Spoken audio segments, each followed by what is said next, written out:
I am letting people in the room. Hello, hello.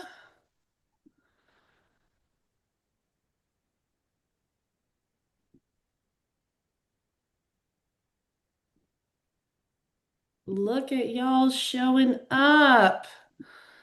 I love this. See who I've got still in the waiting room. Give everybody just a minute to trickle in here.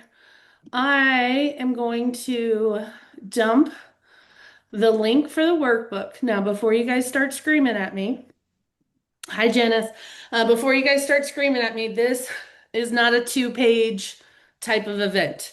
This is not something you're going to print on one sheet and have your whole year mapped out for you.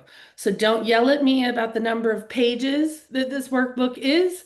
Pick and choose what you would like to print if you want to. Print it in black and white. It's in a beautiful colored format.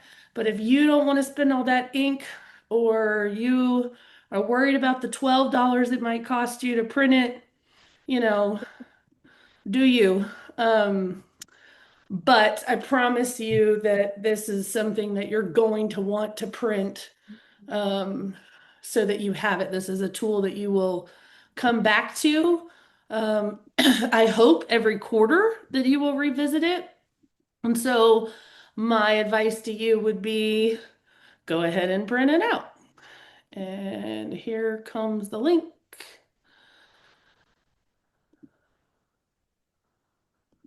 I had it all queued up and ready to go.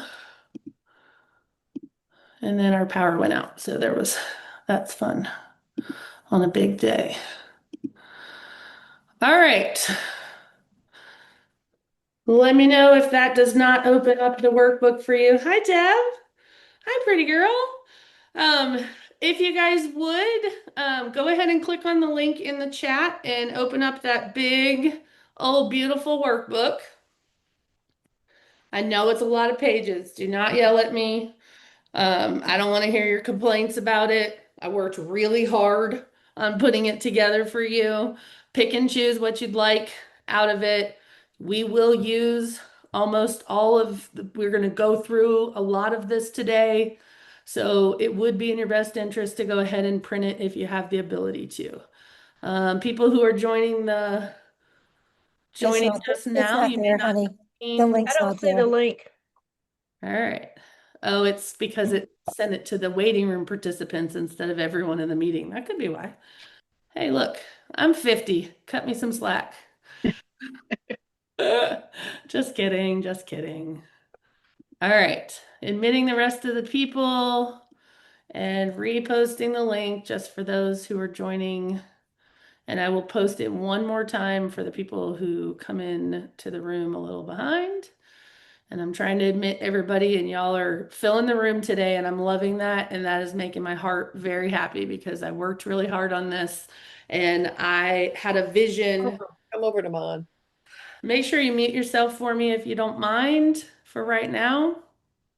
Um, Someone is texting me saying they can't find the link as usual. Um,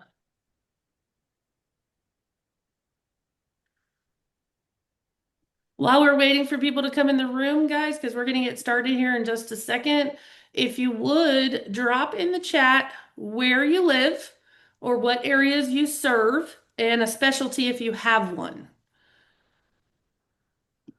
Drop that in the chat for me, please.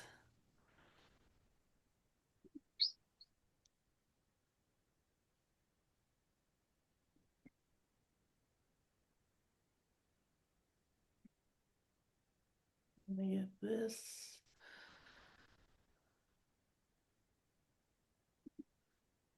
All right, get the rest of these people in this room. Next time I will bring on a host so that I don't have to do this part. All right.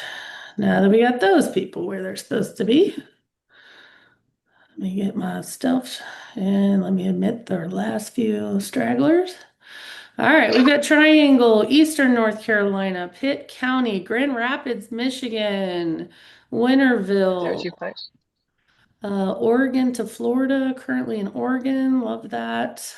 Cumming, Georgia, Cincinnati, Ohio. Janice is in Nashville, Middle Tennessee.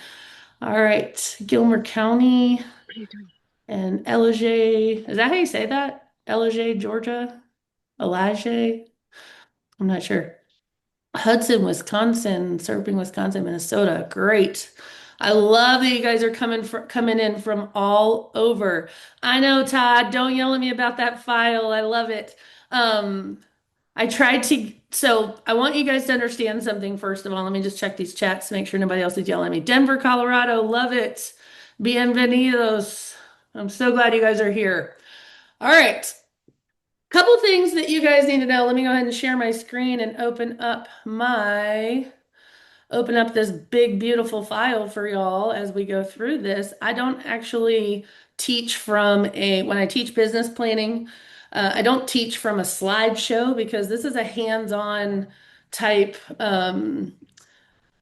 format. Like this is not me yelling at you or talking to you guys for 2 hours. This is going to be an interactive workshop where you're going to do a lot of the work today on this call. So I'm going to have a few asks here in just a second. I'm letting a couple more people in here. Thank you guys for showing up. And let's go here. And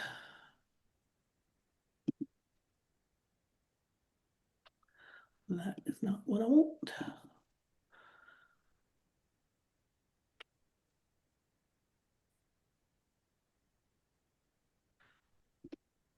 We'll just open it here.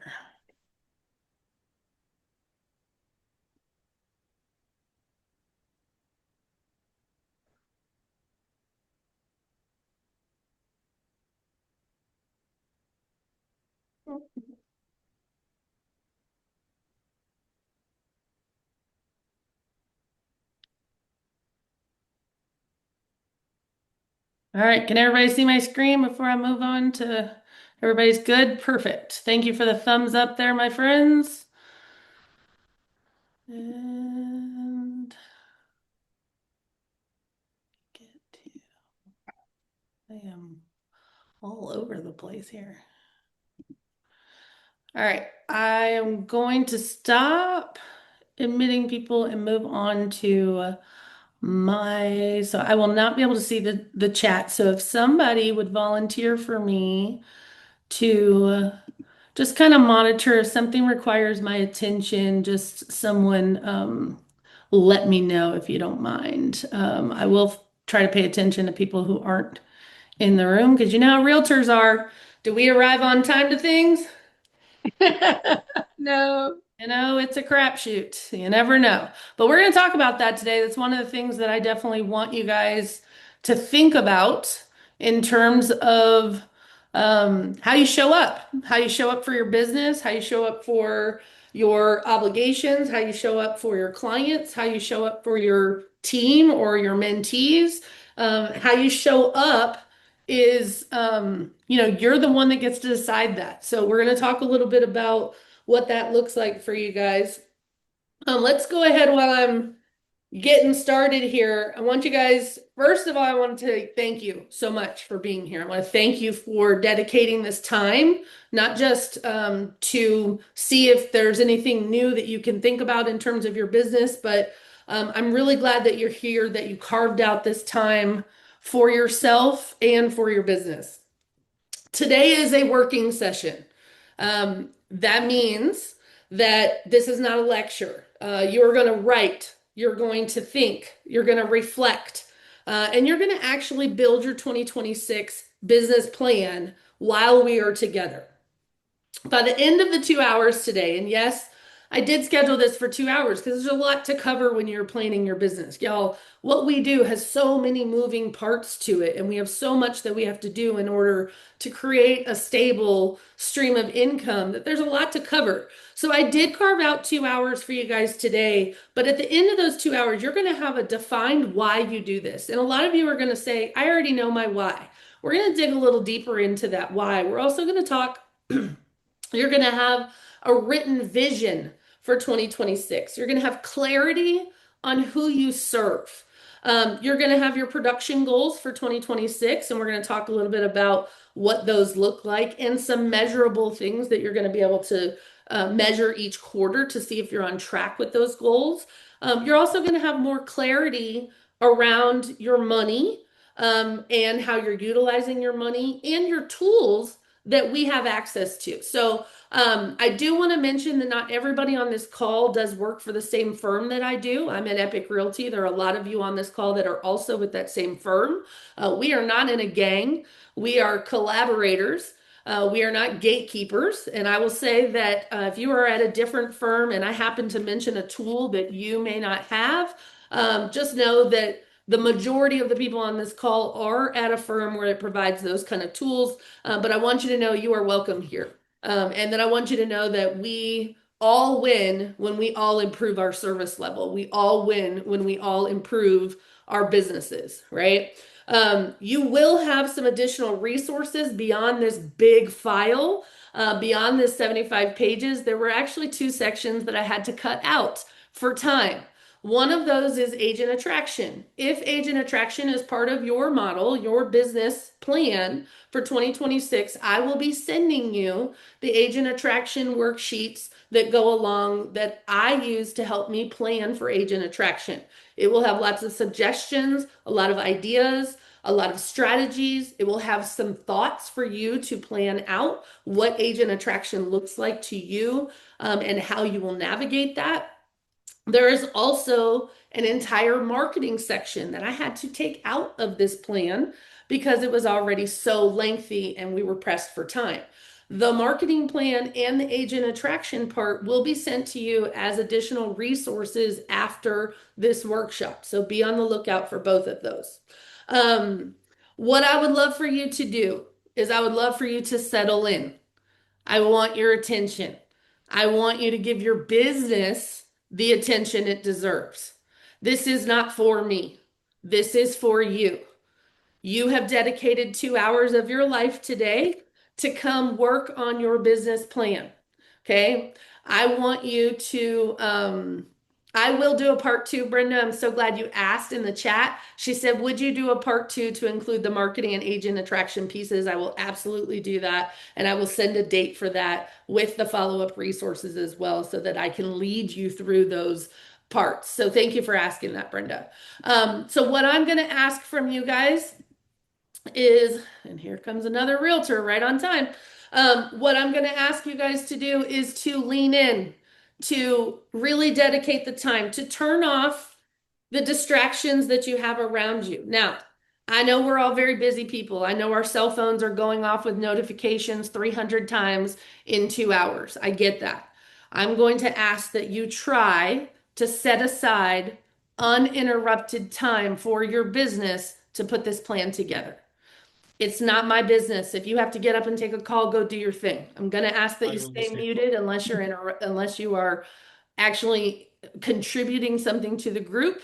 I don't want to hear you yelling at your dog or telling somebody to get out or whatever the thing is. Like, be respectful of the people who have shown up here if you don't mind. Go ahead and open the workbook. I'm going to drop the link one last time for you guys. If somebody else can drop the link in the chat for me, I don't have to exit my set up here, that would be really, really appreciated. Um, the workbook itself, thank you for dropping that in the chat for me, y'all. Let's, I want you to lean in. I want you to pay attention. I want you to turn off your distractions. I want you to open up the workbook, whether you print it or not, you should have it as a guide. We're going to go through it on the screen. I do want this to be interactive. If you want to interject and ask a question, give an opinion, share a strategy, we will be doing some breakout sessions where you're going to interact with other people on the call, share some things, ask questions, those kinds of things, and help flesh out some of this work. And then you will also have two breaks built in here so that you can get up and go return a call, get coffee, go to the bathroom, get a snack, whatever you need. Who's ready to get started? Yay! Deb is, I know that. All right. first of all, who am I? In case you don't know me, I am Laura Dahl. I am a real estate veteran. I've got war scars from 25 years selling in 4 states, and I've owned 2 brokerages. I run a team in Tennessee. I run a team in North Carolina. I also run an independent coaching company that coaches agents all over the country. I do not pretend to know it all. My way is not the way. But I do have proven strategies. I also have been teaching this class for over 20 years, and that class has morphed throughout my business as I have added tools, as I've learned strategies on my own. And my job really today is to pour into you and to give you the same strategies that I've learned over 25 years and that I have utilized with my coaching clients that I know are effective. So, my way is not the only way. That's what I love about this industry is that every one of our businesses is Hello? unique. Hey, Every one of our clients is unique. what cooler? You see? Realtors. All right. In the workbook itself, I definitely want to talk about how it's structured. We are going to work from the inside out. So we're going to start with who you are, why you're doing this, who you serve, what you want your life to look like. Then we're going to move into production goals, your money, your schedule, your non-negotiables. This is not meant to be filled out perfectly today. This is not meant to be something that you can sit down for 30 minutes and crank out your whole business plan in 30 minutes and have a roadmap to follow. This is meant to be honest and practical. Write this for yourself. It is not for me. It's not for your coach. It's not for your mentor. This plan is your plan. I would tell you to follow along visually, get oriented to the layout. My mission is very simple. My goal is to help as many agents as possible make as much money as possible while they're living a life that they're proud of. Real estate for me is not just a job, it's an opportunity, right? It's the only career that I have known, and I have done other things. I've been a teacher. Um, I've done a lot of corporate roles as well. This is the only career that I know of that allows me to have multiple streams of income, to have time freedom, location freedom, and money freedom. And I hope that in your plan this year, you get to create those same things for yourself in your business. We've already talked about how to use this workbook itself.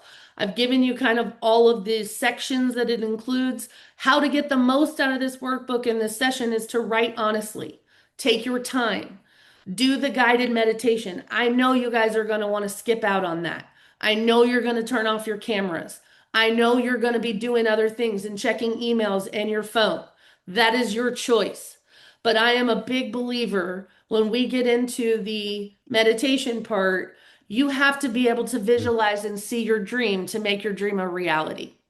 So I'm going to ask you to let go of whatever insecurities you might have, or you feel like this is crazy, silly, or apprehension, and I'm going to ask you to do it anyway. Okay? I would ask you to answer every prompt that you possibly can. Make decisions, but don't overthink. This is your role as the CEO and operator of your business. These are your decisions to make. Okay? Design a life and a business that supports you, not you constantly having to support your business, right? You're going to leave this workshop with clarity, with a plan, and with a blueprint. Any questions before we get started? Fantastic. I didn't even give you time to ask. All right, let's talk a little bit about my why. When you say what you do for a living, I have coached agents all over the country, and their answer is always, I'm a realtor. I'm in real estate. One of the things I want to warn you guys about is that I think you guys know um, that when we say we're in real estate or we say that we're a realtor, most people tend to walk away. They scatter like cockroaches. The people are not really engaged in that. You know that people have kind of a lower opinion of us and our value. They think of us as if we are door openers. They don't understand the general public exactly what we do for a living and how many parts of our job are involved. And so One of the ways that we can change that narrative and change the way people think about us is to change the way that we present what we do. So when people ask you, what do you do for a living? If the first words out of your mouth are, I'm a realtor, what is exciting and interesting about that? What makes someone want to ask you more questions about that? When I go to a networking event, when I go to a cocktail party, a volunteer activity, whatever it is, That's and it. someone says, what do you do for a living? My answer is I help people build long-term wealth. I was just messaging with her. I help people build long-term wealth through the acquisition and sale, through the purchase and sale of real estate.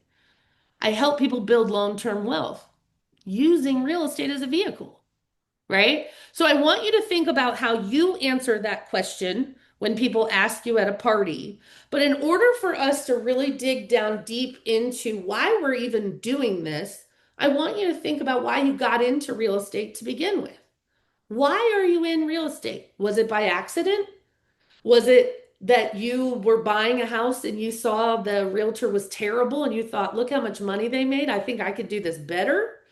Was it for freedom?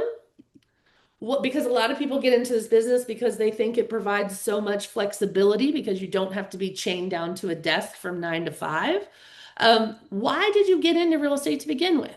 What is your motivation behind choosing this career? And then I would ask you, what do I want this business to make possible for my life and my family? What does this business provide for me that other careers do not? For me, I'll go back to it. It is location freedom. I am not limited by the square miles of the town that I live in. My reach is global, right? I have location freedom. The time freedom means that no one tells me what time to show up to work. And then the money freedom is I have multiple streams of revenue that allow me to live the life that I've chosen by design. And not many careers can provide you with those three things. So I want you to think about, what do you do in your business to provide for you and your family? What do you want your business to provide for you? Is that a second home? Is that private school for kids? Is that just clothing and feeding your kids? What do you want this business to look like? And that is one thing that I want to say to you guys before we get into breakout rooms and things like that. This room, this workshop, this is not a competitive space. This is a safe space. This is a space where Michelle's business and Janice's business and Angie's business and Andrea's business are all different. Every single one of our businesses are different. Our motivations for getting into real estate are different. The clients that we serve are different. The process that we follow in selling real estate to people is different. The lane that I choose to generate income through real estate may be different. I might sell to only investors. I might be a flipper. I might be a builder or a developer. I might, be in property management. There are so many lanes that we're going to talk about ways that you can literally print money in this industry using the credential that you have that is called a real estate license. We're going to talk about that. Okay. But I want you guys to understand your race is not everyone else's race. What you share with people in breakout groups or what you choose to share with people, I want you to feel safe doing that because everyone's race is to be applauded. Are you working in your business? Cheers to you. You're not a quitter, right? Your race may not look like mine. Maybe I'm caring for an aging parent with memory care and I only have 10 hours a week to work in my business. Maybe I'm a superstar production agent and I have a team that sells 60 million a year. Everywhere in between is in this room. And I want you guys to acknowledge that. And I want you to feel safe knowing that your race is unlike anybody else's. You're going to design what your race looks like today. Everybody with me? Did I lose anybody? Are y'all sleeping on me? All right, because I can't see nobody's faces. So I'm just going to, except for Michelle's. I think I can see Michelle's, but I want to make sure that you guys are with me here and you are on board with me. Okay. So, um, thank you for being with me. The next question I would ask you is, How do I want my clients to feel when they're working with me? This is where you start to identify emotions, right? I want my clients to feel safe. I want my clients to feel heard. I want them to feel protected. I want them to feel like they have a trusted advisor. I want them to feel like VIPs. I want to roll out the carpet for them so that their experience is so wow worthy that it's a no-brainer of who they work with. How do you want your clients to feel? Do you want them to feel like you are competent? Do you want them to feel your confidence? Do you want them to feel like you are knowledgeable enough to represent them? And then what kind of impact do you want to make on your family or in your community? I'm sorry. What kind of impact do you want to make in your community? One thing I want to express to you guys is a lot of you guys think that we are in sales. This happens to be a sales job, according to some people. We all know that this is a relationship business. This is not a sales job. It's built on relationships. But beyond the relationships, because we've all heard that, right? For 25 years, I've been preaching it, singing it, writing it, saying it. We've all heard it. What I want to express to you is that you must see yourself as a community connector. You must see yourself as the person in the community that everyone goes to for resources, that people go to and know is likable and trustworthy and dependable. The people in your life need to see you as that town mayor that knows everyone.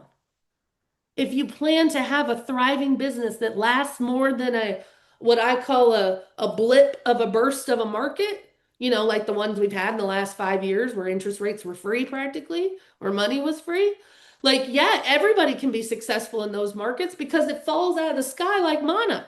But now you guys are starting to feel the pinch. You're starting to see the business changing. You're starting to see things slowing down. And now a lot of us are frankly scared because we don't know where our business is coming from. We're going to change all of that today. You're going to have a solid plan, no more waiting for it to fall out of the sky because that day is over, right? We are going to develop a roadmap. So I want you to ask yourself what kind of impact, what is your legacy that you are making in your community? Are you partnering your real estate activities with some type of community involvement, some type of philanthropy? And is that required? No. But I promise you, you're going to get a whole lot more leverage out of the activities that you're doing if you choose to make that some impact to your community in some way, shape, or form. Moving on. All right. So if you haven't already, take those 5 minutes to fill out your why. Be honest. You don't have to show this to anyone unless you choose to. Um, is there anybody that would love to share their why with me? Share with the group. You can unmute yourself or raise your hand or whatever you'd like to do. Who would like to share their why? Why do you do this? And don't tell me just because you want to help people. I don't want to hear that. That's not going to get you. Carlos, thank you, sir. Tell me, why are you in real So estate? I got into real estate mainly because, first of all, the flexibility, but second of all, because the more I got into it and learning about it, the more I learned what you can do with your real estate license, at least in the state of North Carolina. Perfect. Thank you, Carlos, for sharing. Anybody Of else? course. Going once. I don't mind sharing. Thank you so much. I appreciate that. So the reason I got into real estate is because I had a dumpster fire of an experience buying my first house. Yep. And due to COVID, I'm one of those COVID agents. Okay. Um, Came in about 4 years ago, and my previous career, 15 years, went down the tubes. Sure. So, in conjunction with having a 1 year old, I got my license. Oh, bless you. And well, she's 5 now, and I also have a 3 year old.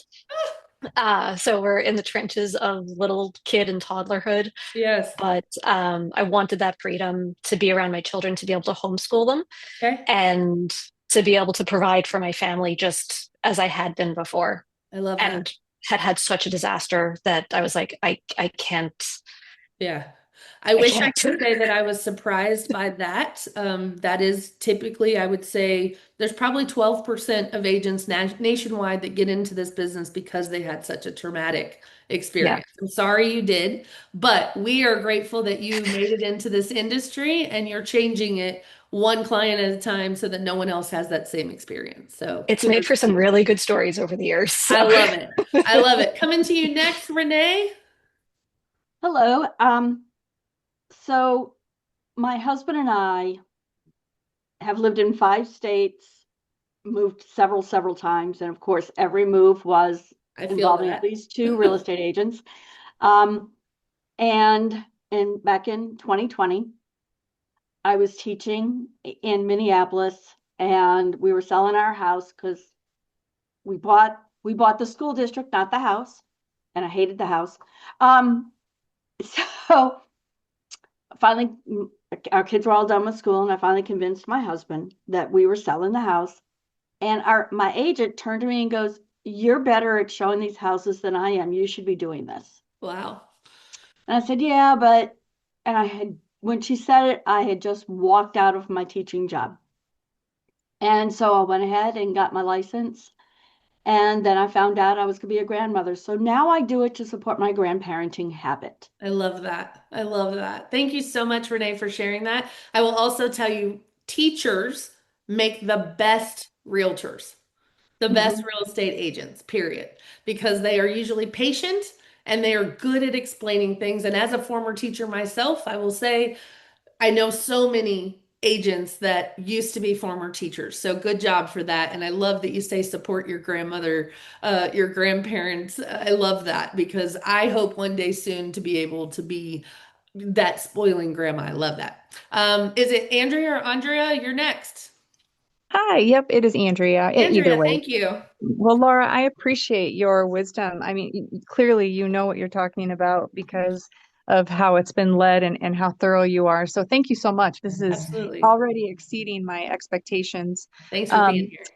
Thank you. So I also came into the industry. Really, I was recruited, and I was in a matter of months taking care of my 90-year-old grandmother too. She lived with us for 7 years before she passed away. But what drew me and kept me was that my background was more in counseling and sociology, and Mm, the irony that this industry allows you to minister and to build relationships and to help people during significant life transformations. And so one of the things that's just a pet peeve for me when they call it a deal because it treats it like it's a used car. yep, a It is a transaction. transaction, exactly, because Mm, it's a transition in people's lives. And so 100%. that I find is one of those paychecks of the heart, I guess they say.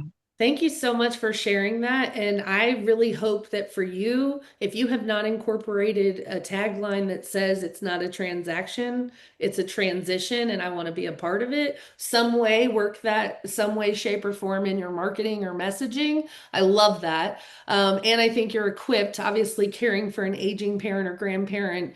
Those are the people that are underserved right now in our markets. There's a lot of boomers that are, and I'm not categorizing, but I'm just saying there's a lot of age groups that are transitioning, downsizing, upsizes, going into memory care or going into a home or assisted living or moving in with their children, whatever that looks like.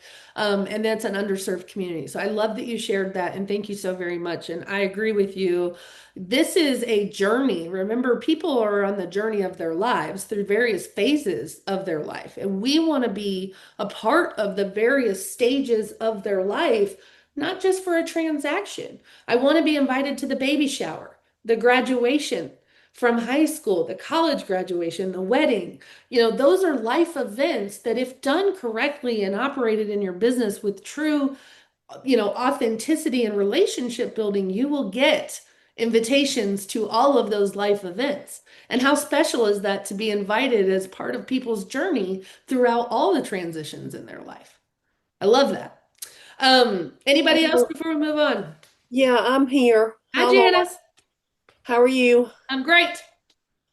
I I've been in real estate since 2016. I've been in the service industry for probably 30 years, and I had not one, but two people um, that said that in work and out of work that I leave a lasting impression on people. I love that. And I'm getting goosebumps talking about it, but they said one of them said, my current partner, and he's here with me now with you, um, Hi, said, John. you have such a lasting, empathetic impression on people. Why don't you become a realtor? And I said, okay, all right.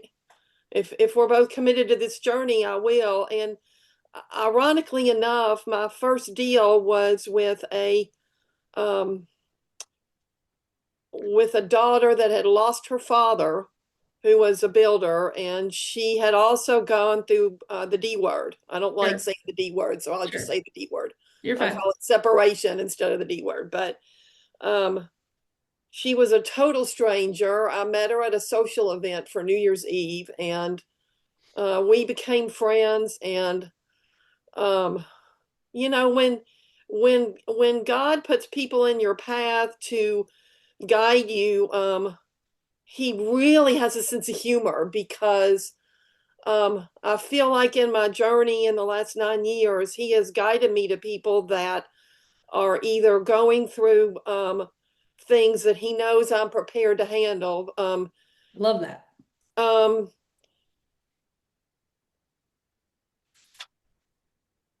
All right. when you have to be empathetic and you have to be nurturing and you have to be patient with someone, um, he knows who to put there, and he knows how to um, have you show up and sort of build on that relationship, and um, how to just be your authentic self. And Sure. it's been a really weird journey, but I've enjoyed growing with it. Well, good. Thank you so much, Janice, for sharing. I You're appreciate welcome. that. That leads me to the next thing, which is let's talk about your lane.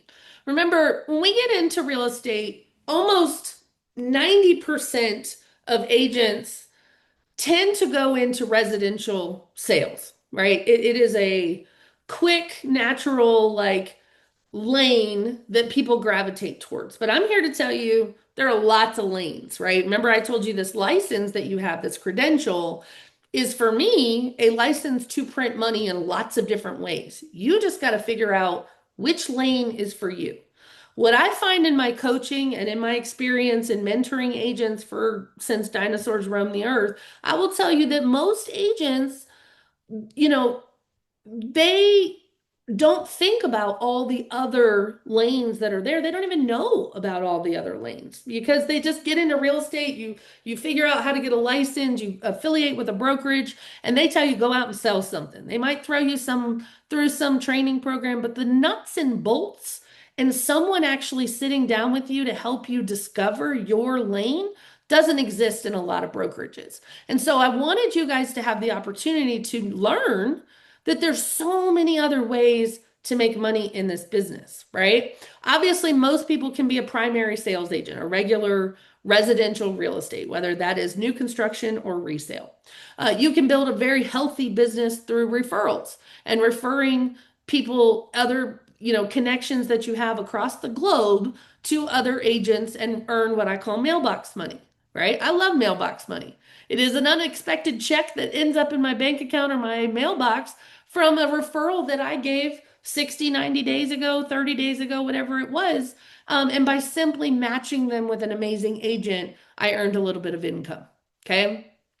You could be a listing specialist, a buyer specialist, an investor focused agent. I want to talk about the investor part for a second.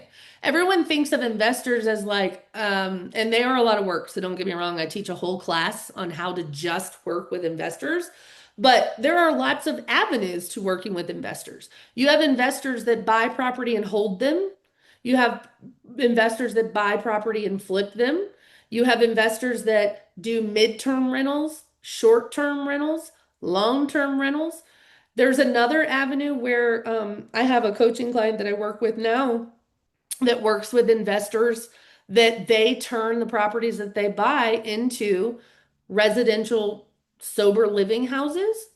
They turn them into long care term housing for aging people. So you don't want to send grandma or grandpa or mom or dad to a retirement home. Maybe you want to send them to a residential living space where it's a home that houses, multiple people in the same situation with care, right? There are adults with disabilities, think autism, think Down syndrome, think adults living in residential housing. There is a huge need right now for residential care houses. Huge. So and that's something we can talk about later if you ever want to know more information about it, but it's a lane that a lot of people don't know about. They just hear working with investors and think, well, I don't really want to work with investors because all they care about is the dollars and cents. And usually that doesn't include me. A lot of times the investors, once a house hits the market on the MLS, those margins are not favorable for an investor. For an investor to typically make the most amount of money they can, they have to find off-market properties, which typically does not include a realtor. So just be aware that there's lots of other avenues when it comes to investors to work with. Okay. Casey, I love that. She said, I'd love more info on that. I used to work in an adult group home. Yes, we can definitely talk about that at a later time. I just want to plant the seeds for you. What your goal is today is to decide for yourself, what lane do you want to be in? Most of the agents that I work with in my career, they try to be in all the lanes. I want you to think about that visually. Your car driving down the interstate in every lane there is, right? Not every lane is for you. The people in those lanes are not necessarily for you. You may not have the competency at a level that is meant to work with people in those lanes, right? So, what I want you to think about is, where do you want to focus your attention, your skills, your time, and your money? So, this page in the workbook is for you to decide, are there lanes that you're not even aware of that you could be generating income from? I'm not going to go through the whole list with you, but I will definitely say, that investor part I wanted to mention. Residential housing needs are huge in demand, and most investors right now, and let me give you one more point about that. Typically, investors are concerned with what's called a cap rate, their return on their money, right? They buy the house for a certain price, they might fix it up, they might turn around and sell it. But the ones that are holding those properties, whether they put a tenant in it and the kind of tenant they put in it, what I love about residential houses for investors is that return rate is much higher than a traditional typical rent. I want you to think about the services that are involved in residential housing, right? If you have a 30-year-old on the autism spectrum who is very independent, can live independently, but maybe they just need a house manager to make sure that they eat or take their medication or that they're safe, that requires care, right? That requires some kind of attention. Typically, the rents on those are much higher than a typical rental rate. So for investors, the return can be a lot faster to recoup their money and make a lot more money off of it than just a typical residential rental. Make sense to everybody? I want you just to see the opportunity. Doesn't matter if this strategy may not be for you. This strategy is not for everyone. But I will guarantee you there's people in this room that didn't even know that this was an option. So my job is to let you know that these lanes are here. Okay. New construction specialist. A lot of agents veer away from this because all of the builders typically have site agents and they don't want to go down this route. But I will ask you, if someone is interested in your town in purchasing new construction and they go online looking for a realtor to help them, is there an agent who is in that lane who has marketed themselves as a specialist? Do they know the builders, the floor plans, the incentives that the builders are offering right now, the amenities that different communities have? That is a competency and a skill set that somebody can specialize in and become the go-to person who is, if you want to buy new construction, this is your person. Okay? You can work in tandem, building relationships with the builders, with the site agents, gathering the materials, the floor plans, the amenities, the fees, all the things, their process, and getting all that information and releasing that as content to drive traffic to you to be the resource for all of new construction. I can't do this with everyone in this list or we'll never get through, but I want you to think about each one of these lanes and decide for yourself which ones apply to you. Okay? Does this make sense to people of why I'm trying to get you to pick a lane? You cannot drive down the interstate in all 5 lanes. You got to pick one. Okay? To get where you're going, you need to pick one. Doesn't mean you can't change lanes. And that is the other thing about picking a lane. Most agents are fearful of picking a lane because they feel like then they're turning away people that don't fit in that lane or that are not in that lane. And it does not mean that if you specialize in new construction specialists that you won't sell a couple resales because people who buy new construction will typically have houses to sell. They will still hire you to sell their houses. You will still have listings. There are byproducts to specialization, but that's not your focus. Your focus, your focus is one lane, okay? Michelle, what did you mean bull in a china shop? Driving down Oh, all all the lanes. I love that. Yes. And I love that visual. Sorry. Thank you. Janice said, is new construction specialist a buyer's agent? Typically, yes. But it does mean that you could get listings for people who are buying new construction. Okay. You can go through the list. There's not a lot to share that I think would be mind-blowing for some of these lists, but there may be other lanes. Does anybody in this room have another lane that they have discovered that they may want to share with the room that I don't have on my list? I do. I love it. I don't think it's on here. Okay.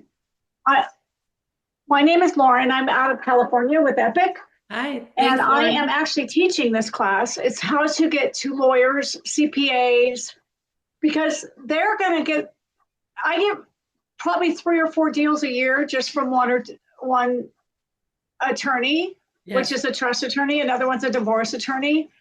And they don't question you. You don't have to do the song and dance. You just That's get right. the deal because I've got 2 apartment buildings coming from one. I love it. If anybody's interested, I'm going to be launching a class on that soon too. We'll talk about it, Laura. Thanks, Lauren. I appreciate that. Yeah, and I do have it's really easy to get the info too. Yes, I appreciate you sharing that. And I'm glad that you mentioned I do have probate or estate specialist on there, but she's right. There's a lot of accountants, financial planners, divorce attorneys, Tax estate attorneys. Yeah. any type of attorneys really. What I love about what you're mentioning as far as this lane, Lauren, is that it is not about chasing. This is what I'm also trying to teach you guys. A lot of agents are constantly burnt out and tired because they are playing the chasing game all day long, right? When you pick a lane, you're no longer chasing. You're attracting because when you pick the lane, you can identify who is in the lane. Who am I looking for in that lane? When you identify who you're looking for, you can make sure your messaging, the content you're putting out, how you're promoting your business, how you promote your services is attracting that person in that lane. But most agents do it backwards. They just are told to go out and sell something. They're told to go on social media and get an Instagram account and, post all these captions and these pictures and videos and get a YouTube channel and all the things. And I could go on and on and on. And I know you feel like I do as it's coming out of my mouth. It's so much stuff, right? And you feel like you have to do 50 things just to be relevant or be seen. And then you're scraping for crumbs trying to figure out where your next deal is going to come from. Well, it's better easier just to be way. good at one thing and be the expert. Correct. Yeah. And so what I want you to do is I want you to not chase anymore. I want you to attract the people that are for you, the people in the lane that you want to serve. You're going to get really good and crystal clear about who that person is. okay, in that lane. But you guys got to pick a lane first to move on to the rest. All right. So I'm going to ask you, where are you best? Where do you enjoy working? Where do you want to grow?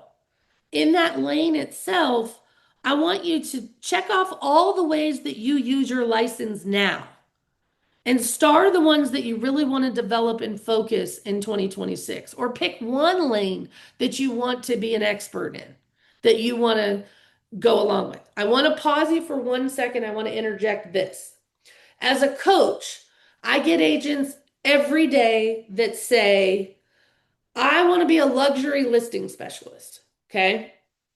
And I meet every agent exactly where they are with the resources that they have, the tools that they have, and I coach agents to run your race in your lane, your way, but I help you tweak it. I throw gasoline on it. I help you identify strategies that are going to make sense for that lane. But one of the things that I want to say to you is as you're choosing your lane and as you're choosing your specialty, I want you to think about who you have access to. So, what I mean by that is I have agents that come to me and say, I want to be a luxury specialist. They roll up in a 2010 Honda Accord with duct tape holding the mirror on, a busted windshield. They got holes in their clothes, which I don't care about. I don't care how you dress. They also are not members of country clubs. They don't play golf. They don't know any professionals that make more than $100,000 a year. So here's what I want to say about that. It doesn't mean you can't. But what I'm going to ask you is, do you have the resources, the access, and the ability to make relationships with the people in this lane that you're choosing? You all have the ability, but do you have the access? How can you get in front of the people that you choose which lane you're in? So I just want to say that before you choose your lane. I don't care what car you drive. I don't care what clothes you wear. None of that matters in business. I have coached agents who made $10,000 a year and turned them into a $10 million producer. So it can happen. I just want you to think about who do you need, who do you have access to, and who do you relate best to? Who are your people, right? When I was raising kids, when they were younger, my people were other moms and other families that had kids around my kids' age. That's who we spent all our time with. One of my kids played 5 sports. We were on a ball field, a basketball court, a pitch, whatever. We played everything. And so we were surrounded by people that were our same demographics, right? Those people I had access to. I had relationships with. I had things in common with. I had connections to. I had the ability to get in front of them. Does that make sense to everybody? Do you see why I'm going there? You don't have to specialize, but I'm telling you, it's a lot easier to develop a marketing plan and a strategy of how your business is going to operate when you know who you want to work with and what you want to be known for. Okay, that's another question I would ask you is what do you want to be known for? So the questions I've asked you here are what income paths do you want to grow in 2026? Why this lane? Why does this one feel aligned to you? Why did you pick it? And have a better understanding about what value you bring to this lane. So, for example, Lauren was talking about attorneys and CPAs or what have you. I have a coaching client who actually went to law school. So he can speak that language. He knows so many attorneys, right? He has relationships with attorneys. That to me makes that lane for him a good fit if he chose it. What makes this lane a good fit for you? Okay. Everybody with me there? All right. Did I lose anybody? All right. Let me check the chat real quick before we move on. Yes, yes, yes. LaTip, networking and leads, team referral, dog owners are great clients. Animals, by the way, are a billion-dollar industry, right? Animals, like pets, period. Billions. I love hosting and teaching agents how to do events that incorporate pets. I love agents that incorporate their pets somehow. I have an agent on my team here in North Carolina who has a potbelly pig. His name is Nugget. He probably weighs like 400 pounds. He ain't no little nugget, but he shows up in her marketing.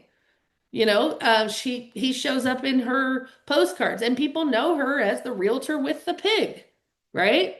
So you can make it however you want to, and when you pick a lane, your marketing wheels will start to spin on how you can promote it, how you can market that.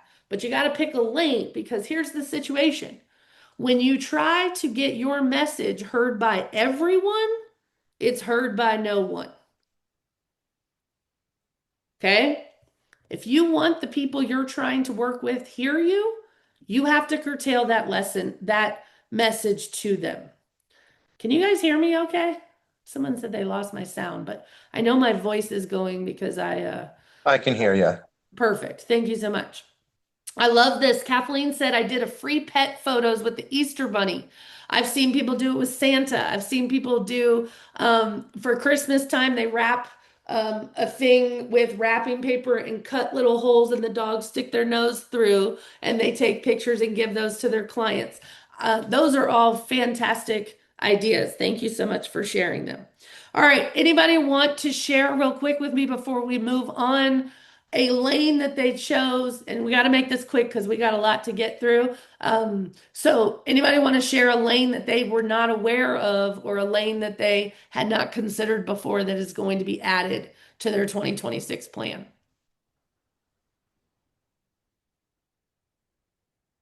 Did anybody pick a lane? I saw a lane that I'm actually have been considering picking up more. Okay. Mainly commercial. Okay. All right. Mhm. The big thing is if you have selected 7 or 8 on this list, I'm going to tell you that you're driving in all the lanes. Okay. I would tell most agents try to specialize in one, maybe 2. I happen to generate income in 9 different ways, but I only have one lane, if that makes sense. Okay. We'll talk more about that. All right. Here's the part where I asked you guys, please don't leave. Please don't skip out on this part. Just trust me on this. I need you to be able to see it in order to design it. Okay. So I'm going to ask that you settle in, you find a comfortable spot, turn your phone over. We're going to move into a short guided visualization. This is about seeing the version of you that has done the work. You have planned everything out and you are living the life and running the business that you actually want and that you have designed. The business is not running you. You are in control of your life. You're in control of your calendar. You are in control of your income. You are in control of your free time. And this is what I'm going to need you to visualize. You've already done all the work to get here. And what we are doing is we are going to visualize this day in your life that is perfectly designed by you. So I'm going to ask if you can close your eyes, please, and get comfortable closing your eyes.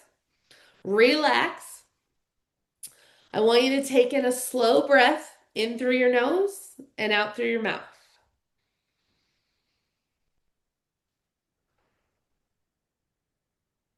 Again, in through your nose,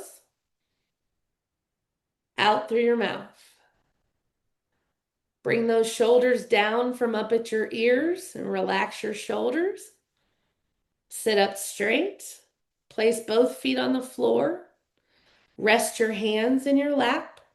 Take a slow breath in through your nose and out through your mouth.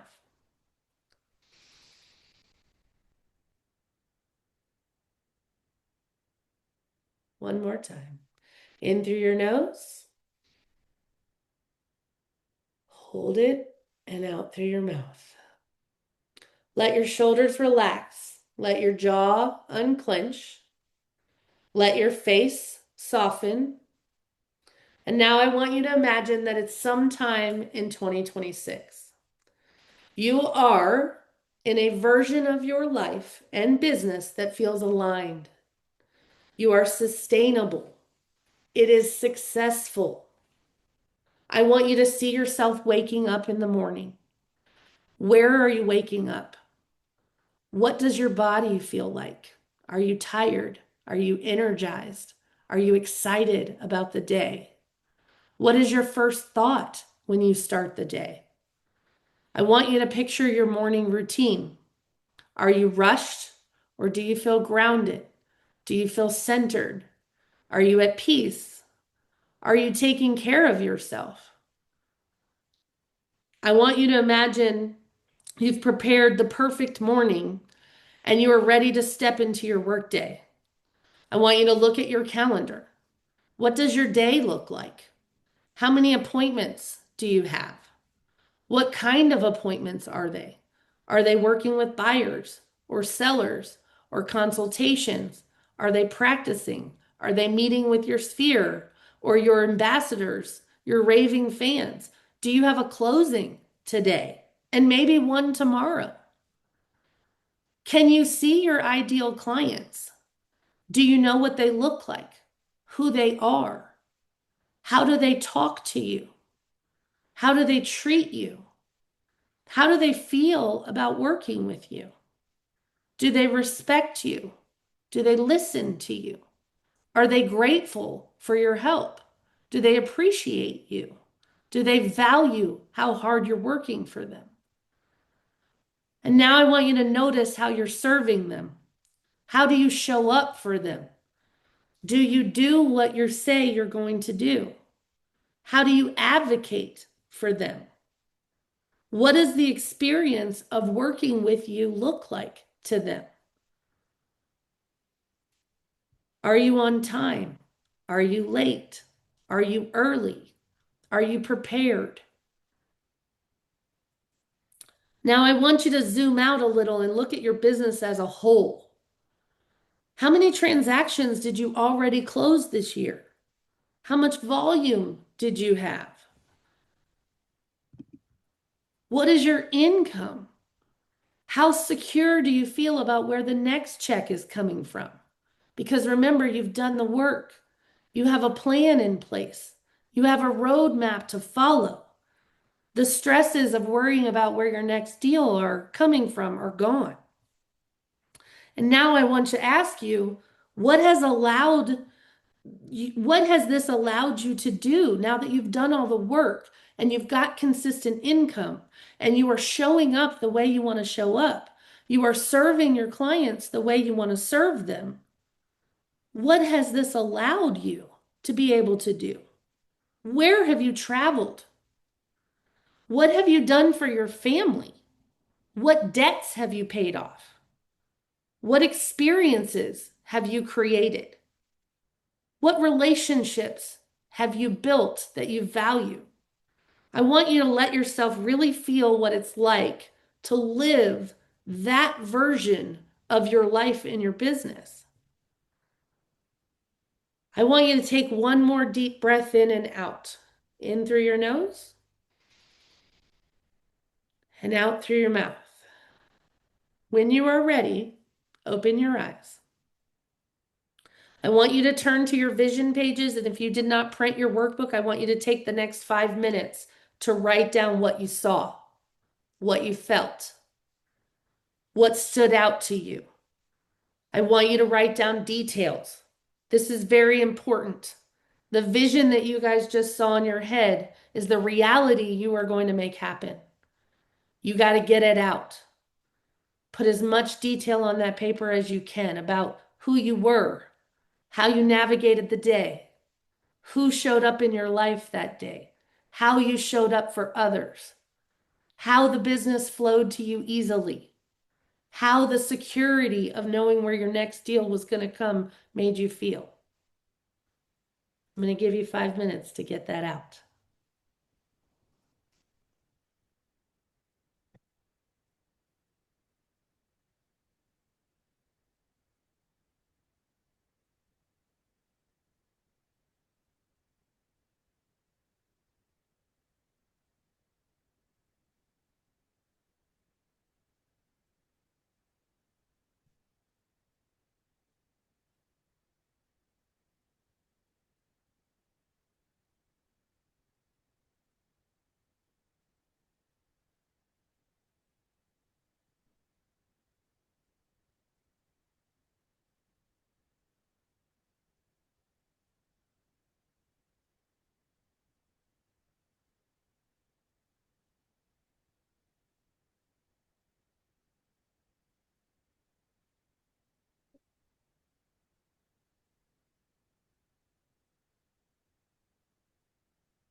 And about 1 more minute.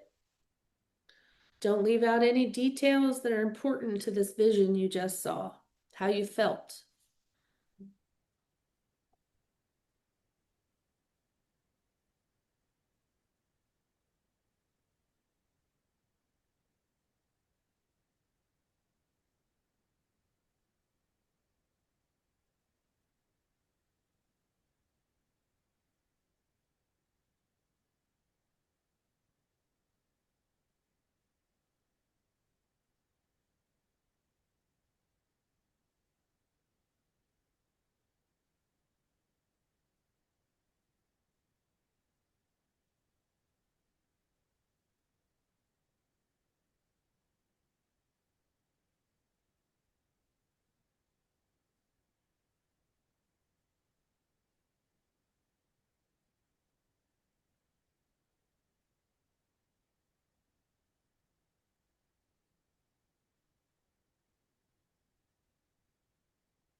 All right.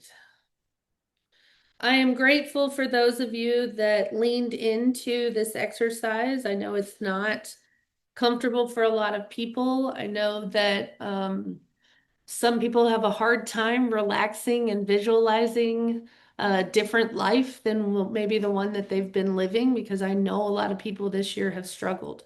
In my 25-year career, and despite owning a brokerage during the year 2006 to 2008, this has been the hardest year of my career for real estate. And although I have been a part of multiple transitioning markets and changing markets, this one has been much tougher. And so I want you to understand that for a lot of people in this room, I need you to visualize a better way. I need you to visualize peace. I need you to visualize what it looks like to accomplish all of your dreams, and what it looks like to have that sense of comfort and peace that you are attracting and not chasing. Before we take our first 10-minute break, is there anybody that would like to share something that showed up in their vision as I was talking and as we were going through that surprised them or that they're looking forward to? Anybody? Something that, what? Go ahead, Carlos. Thank you. Something that surprised me was honestly kind of like what you were saying, the feeling of peace that came to mind in the vision. Mm-hmm. That's powerful. Mainly because, I mean, I'm not juggling as many things at that point as I am now, as you know. Sure. Sure. I love that. And I want that for you. So, Thank you. and I think that getting crystal clear about what lane you want to be in is going to help you not juggle 15 things to earn a living, right? Not juggle things that are not leading to a paycheck for us, Oh, right? 100%, because Love that. my time is the most valuable resource I have. Yes, 100%. Thank you. Say that again, Carlos, out loud. My time is the most valuable resource I have. Write that down on that paper, y'all. I love that. I really want to know what a day in your life looks like in 2026. I hope that that was part of your vision, like who you were working with and where you are working and what success looks like for you in 2026. Success looks different and feels different for all of us. For me, success might be as easy as just not worrying anymore about where my income is coming from. Having a plan to follow gives me a lot of peace, right? It's mapped out for me. I don't have to wake up each day and try to figure out where my next deal is coming from or who do I talk to. I already have it mapped out for me.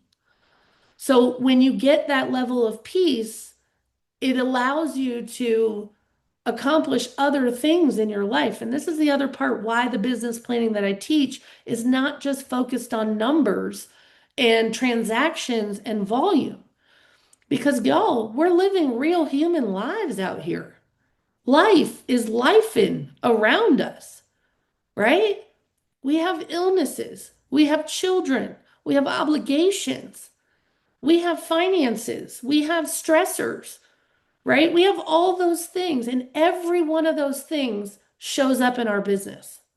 Every single one of those things shows up in how we show up for our clients. The only thing you are in control of is how you navigate life, how you navigate the life that shows up for you, right? So I need you to have a vision so that you've seen it. You know what it looks like. You may not have experienced it yet, but you got a glimpse of what peace looks like in your life in this business. How attracting people instead of chasing people feels. What kinds of things you can accomplish if you stick to your plan and do the work that it takes to get there, where you can travel, what your home looks like and feels like. You get to decide what you do once you've reached your goals, how you celebrate that. I love that you guys participated in that. I'm really grateful for that so much. Um, we're going to take a 10-minute break. So come back here don't leave me for the day. We've got big work to do. Don't skip out. I'll notice if you left me. It is 2:16 my time. You got 10 minutes. Come back here at 2:26. Go get yourself a snack. Fill up your water. If you haven't had any water yet today, drink a cup while you're on your 10-minute break. Hit the potty, return a call, come back ready to dive into this in 10 minutes, and I'll see you guys soon. Okay?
All right. Did everybody make it back? I just saw my friend Felicia come in the room. I did put the link for the workbook that we're working through in the chat again, just because I didn't know if it would be available to you joining now. Welcome. Thank you. Welcome back. Hopefully, I didn't lose everybody on the way. Let me check real quick. You guys are, most of you are still here. Thank you so much. All right. We welcome back. And now that you have a picture of your ideal life and business, we're going to dial in now to your ideal client. And most of you that have been in business for a while, you probably already know who your ideal client is. You are probably crystal clear on who it is that you want to work with. But in my experience, I think you could probably drill down a little deeper in identifying who is the person that you're trying to attract. Some coaches or trainers or brokers will call it an avatar, an ideal client, something like that. And one thing I will tell you is you're not meant to work with everyone. Your personality, your special sauce, your superpower is not meant for everyone, right? You are meant to work with the right ones. And as you move into the ideal client section of your workbook, I want you to have a clear picture in your mind of who it is that you serve. Who do you help? You need to identify this person so that your brand, your collateral materials, your messaging, your social media accounts, all of that is going to work hand in hand to attract the person that you are looking for. So, in the ideal client section, I want you to understand that you're going to see prompts for um, personality, values, um, fears, pain points, what they need from you, and how they like to communicate. We are going to take about 6 to 7 minutes to work through these. I want you to focus on one ideal client profile first. And then if you have others, add those if you have time. But the first thing I want you to think about is, where does my ideal client live? How far away from me are they? I see some of y'all driving an hour and 25 minutes away for a listing appointment. That might be okay if you like burning up and down the street, but maybe I want to stay closer to home within 20 or 30 minutes, right? Where do they live? What neighborhoods do they live in? Can you identify neighborhoods where your target client lives? Where are they moving to? Where do they go to church? What kind of car do they drive? What restaurants do they eat at? How do they spend their weekends? Do they have kids? Do they have pets? What are their hobbies? Are they from out of state? Are they downsizing? Are they LGBTQ? Are they divorced? Are they single? Are they married? Are they teachers, first responders?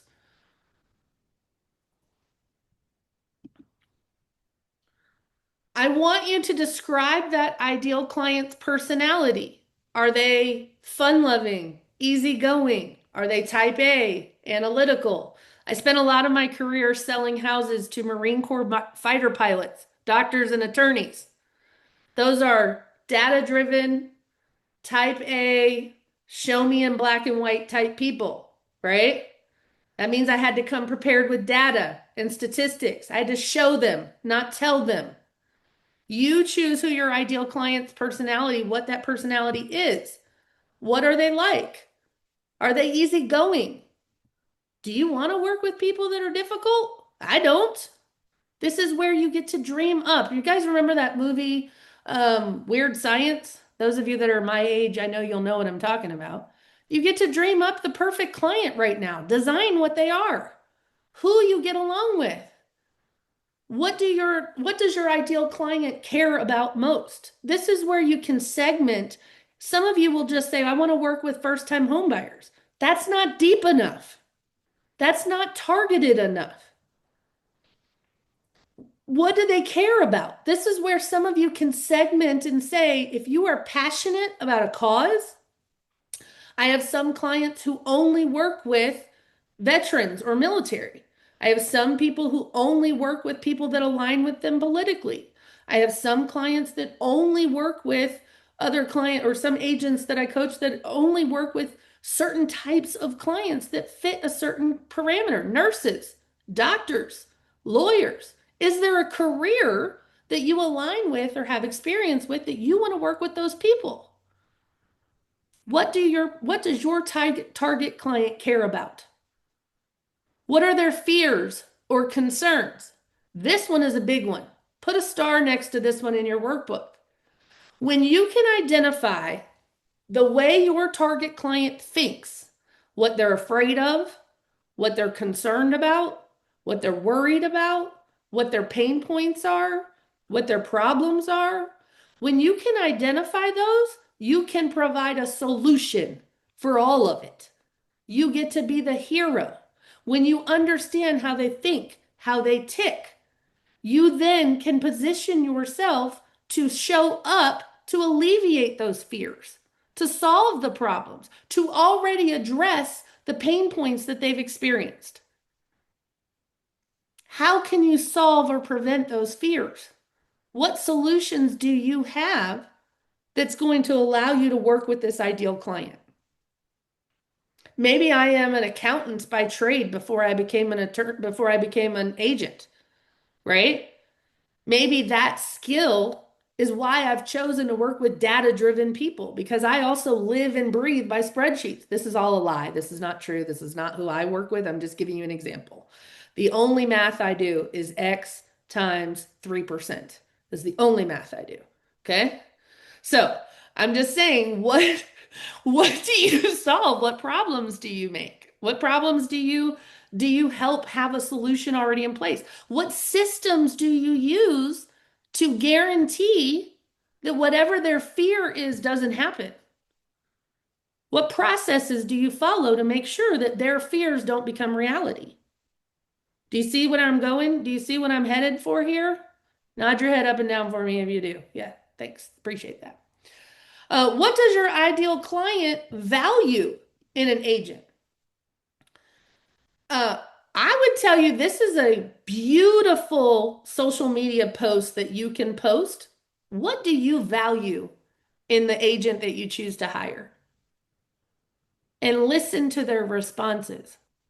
You're going to be surprised because I think most of you think that they value like expertise and competency, and they do, but you're going to be very surprised to learn what they actually say is important to them.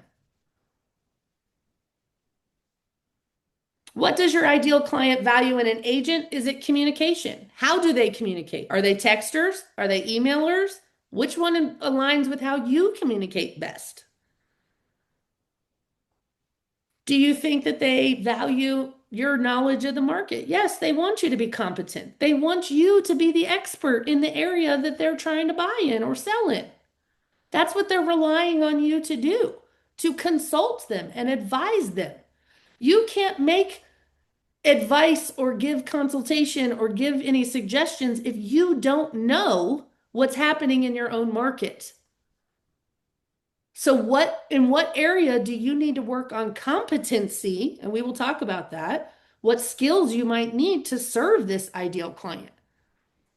What I'm trying to make sure you guys understand is that when you identify who it is that you have access to, relate to, and work best with, when you identify who that is, then you have to say, how does this person tick?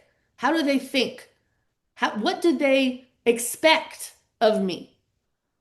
And then you over deliver that. But if you don't know who you're looking for, how do you know how to show up for them? It also will help you identify, you'll stop chasing everybody, and you will start attracting the one that you're looking for because now you've gotten into their mind about what they want, what's important to them. Where are they looking for a realtor?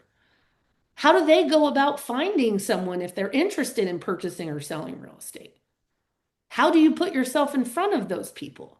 These are things that you get to map out for yourself and your business. I will tell you a big one is professionalism. Your clients do expect you to have a level of professionalism. And I will tell you that most of the agents that I coach, we talk about situations all day long where the agent's emotions have gotten in the way of the transaction. You are a human. You're going to have feelings.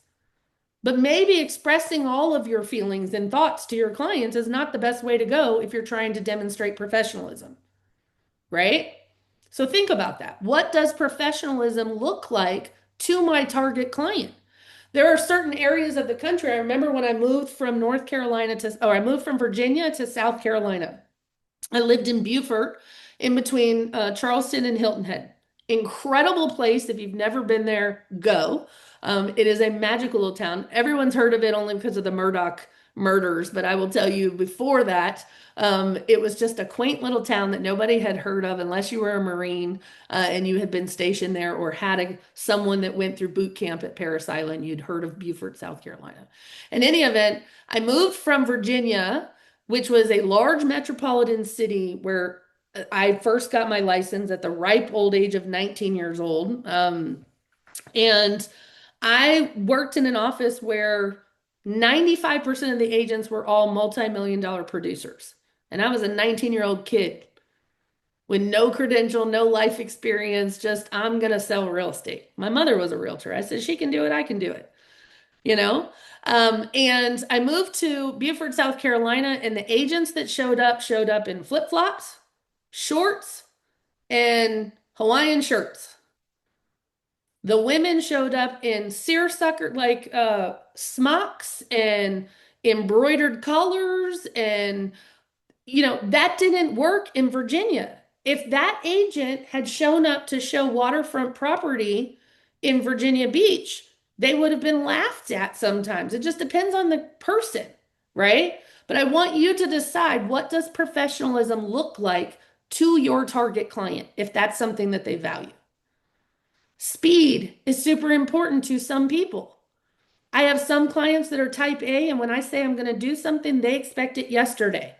I have others that I say I'm going to get to it, and I send it to them, and they're like, man, you're fast. I didn't expect that for 2 days, right? You need to know what the expectation is of your clients and what they value. Do you see this as something you could ask your clients on an onboarding form to ask them what they value? Take a picture of this screen or print that page in your workbook and turn it into something you give to your clients for them to tell you, how do I win with you? What do you value? What's important to you? Because here's the thing, if I assume that negotiation skills and trustworthiness and efficiency are important to you, but really you run on speed and you run on problem solving, we don't have a disconnect. I mean, we have a disconnect. We are not in alignment, right? So I want you to don't be afraid to ask your clients, hey, what do you value in an agent? What's important to you?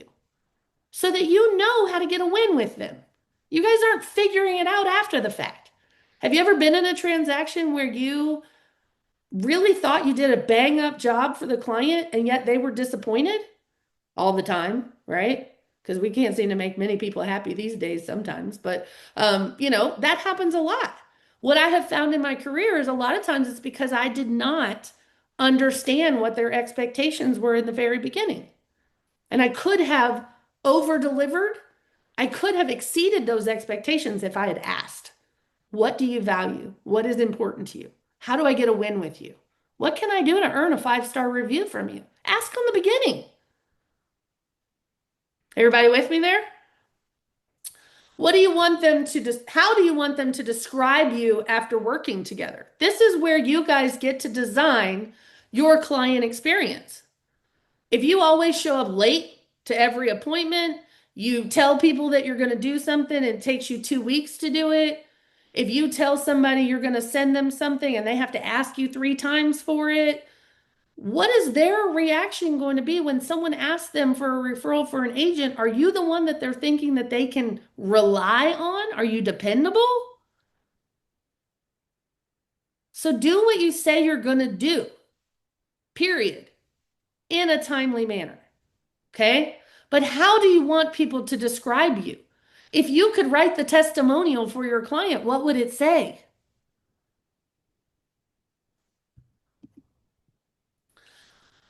The next page has to do with character traits, right? And this is a part in my coaching that every one of my coaching clients has it's called a one sheet. The one sheet is the first introduction of you and your business to every person you meet. It gets sent to referral agents across the globe. It gets in every buyer's packet. It goes in every seller's packet. It gets emailed out to my entire database. It gets put in the hands of my ambassadors. It's saved on my phone as a JPEG and a PDF so that I can use it in social media. But what I have found in coaching agents for 20 some years is that when I ask agents to describe themselves to me, what characteristics do they have that a client might find valuable? They don't know how to describe themselves. And believe it or not, as much as realtors love to talk about themselves, they have a hard time doing this activity of creating bullet points in their marketing that is relative to their target client. Someone who values competency is going to look for traits that demonstrate competency, right? Someone who is very energetic and fast-paced and values speed is going to look for traits in people that demonstrate that. So what I want you to do is go through this list of why should someone hire me? And here's the other thing. If you have a highlighter or a star, I want you to circle the top of this page where it says, why should someone hire me? One of your homework assignments is to answer that question as succinctly as you possibly can. Because if you go to an interview and you are competing, and I want you to understand something, y'all, you are competing with everyone and their mother that has a real estate license. How many people do you know that has one? Everyone knows 10, right? So you are in competition with other people. And even though you think you have a relationship with a client that has earned you the loyalty, they will backstab you and rip the rug out from under you for $10. So that loyalty that you are counting on may not exist. And in order to extract someone from a current relationship, all you have to do is have something more valuable to that person to offer them. So what happens a lot of times is that what I want you to understand is that I need you to be able to answer that question, why should I hire you? Michelle Campbell, if you came to a listing appointment, I would say, Michelle, why should I hire you over Kathleen Shepard? Now, you can't answer that question without violating the code of ethics if you're going to throw Kathleen under the bus, which I know you would never do. But you should be able to answer that question about what makes me unique, why you should hire me. And if you don't have any character traits to describe yourself and why you are the better choice, you're going to struggle with how to answer that question. This is something I want you to work on this year. What do you do for a living, and why should someone hire you? If you cannot answer those two questions, y'all, you might want to find a new profession, a new career. And I say that with all the love in my heart for you because I want you to be successful. But if you can't answer a simple question about why should someone hire you, I'm going to ask you, do you have the confidence that it takes to be successful in this industry? I'm going to ask you, why should a seller buy into all the marketing that you have, all of the tools and strategies that you have, if you can't even sell yourself as the right choice for the job? So I want you to work on what you do for a living and why should someone hire me. So I want you to circle all and highlight whatever works for you, all the traits that describe you. And if there are some that you know describe you that are not on here, write them in. One of my favorite traits that I love to use is I am dynamic. I am multifaceted. I am well-rounded. Think of adjectives that are buzzwords or important to your ideal client. What makes you stand out from the other people? I want you to list your top 5 strengths. What is your superpower? For some of you that came from other industries, your top strength is going to be how that industry relates and has teed you up for this position that you are in right now. The work that you're doing in real estate right now. Maybe that means I worked with a builder or a developer before. Maybe I worked with retirees. Maybe I worked as an accountant. Maybe I was a teacher. Whatever your previous profession was before you got into real estate, there is some skill or trade that you have learned that is applicable to real estate. What are your strengths? And then I also need you to be honest with yourself. My biggest opportunities for growth, and what are my weaknesses? For some of you, your weakness is you're lazy. For some of you, your weakness is you don't give yourself a fighting chance. Some of you, you know what you're supposed to do, but you don't do it. And then you wonder why you're broke. Some of you, the weakness is you suck at follow through. You're not good at organization. Some of you, the weakness is you take on too much. You don't know how to say no to things that are not high value, that don't lead to a paycheck. You got all these appointments. You're busy being fabulous, but you're not making any money. So what are the weaknesses? What are the things that you know show up year after year? Identify those. What roadblocks are going to get in my way?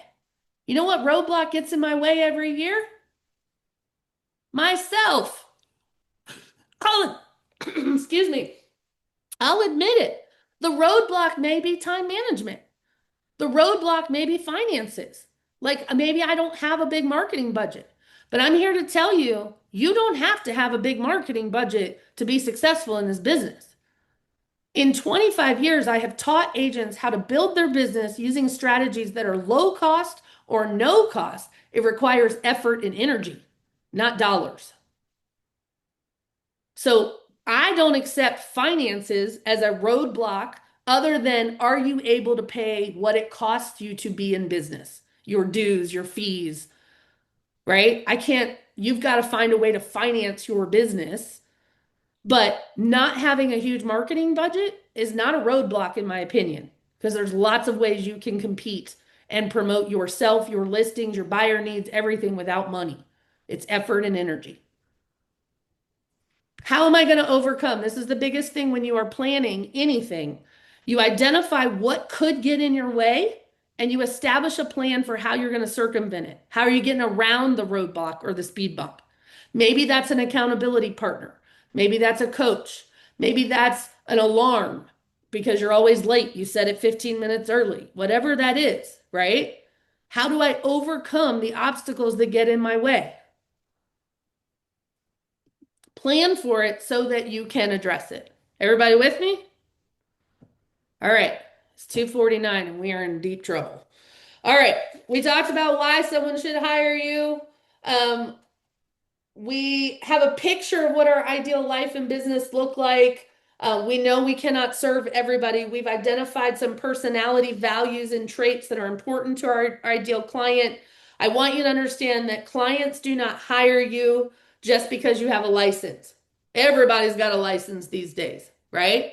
We are in an industry where the barrier to entry is really low, where anybody with a high school education and enough money to get a license and the ability and aptitude to pass a test can get a license, right? It is what you do with that license that determines your success in this industry. It is how you show up for yourself and your clients that determines the success you have in this business. These people hire you because of who you are. They hire you because of how you think. They hire you because of how you communicate. They hire you because the skills that you have to represent them. They don't hire you just because you have a credential. We are separating ourselves from that. We are elevating our level of service to provide a wow worthy experience that people will talk about. And that means you have to do things differently than other people do them. That means you have to show up with how our ideal client and your target client needs you to show up. Okay? I want you to look at your opportunities for growth.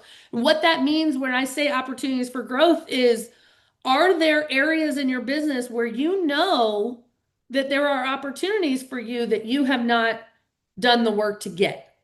So maybe that means to me, I know someone in my business that could refer me to 20 or 30 people in their business, and I have access to their clients, but I haven't worked on that relationship. I haven't earned those referrals. I haven't spent intimate time educating that person on why I'm the right one to refer their people to. What opportunities do you have in front of you that you have not capitalized on yet? And I know that there's a lot. I promise you there's a lot because we can't do it all. And I don't need you to seek every opportunity. I need you to pick the ones that you want to focus on. We're talking about what we're going to accomplish in a year, not in a lifetime career. Okay? Some of y'all try to take on 25 years worth of stuff in 1 year. Run your race in your lane for your people. Okay? Let's talk about the numbers real quick because we do have to address metrics. And one thing I want to say about this is that your goals for 2026 are not guesses. They are informed decisions based on who you have been, how you have performed, and what your business produced over the past 12 months. What I will tell you, and even in my own business, last year's numbers for me sucked. They were not great. So I don't want to look at last year's metrics because I want to forget last year. I want to think about where I'm headed, not where I've been. I use last year's numbers to identify the sources and where I didn't show up. I use it to hold myself accountable for how did I know that I could do better? Am I okay with my production? Absolutely. While this year sucked for me in terms of all the production I've ever done in my business, I will tell you what this year was for me that I am very proud of. This year is the first time in my life that I felt like I was thriving, not surviving. This is the first time in my life that I got to focus on me and my business and not all the obligations that I have around me. That is life changing when you can focus on you and your business and not all the responsibilities that you have to other people. And I'm very blessed to be in that phase of my life. For some of you younger mamas out there, you will get there. I promise. You just got to keep them alive long enough to get through it. You got to keep yourself sane and take care of yourself to get through it. But I woke up one day and my kids were 24 and 21 in a blink of an eye. They were out of college, gone, out of the home.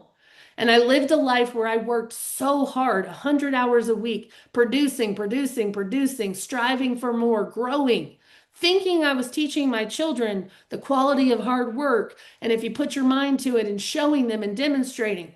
But what I missed out on was some life balance with my kids. I missed out on the work-life balance that was important to me.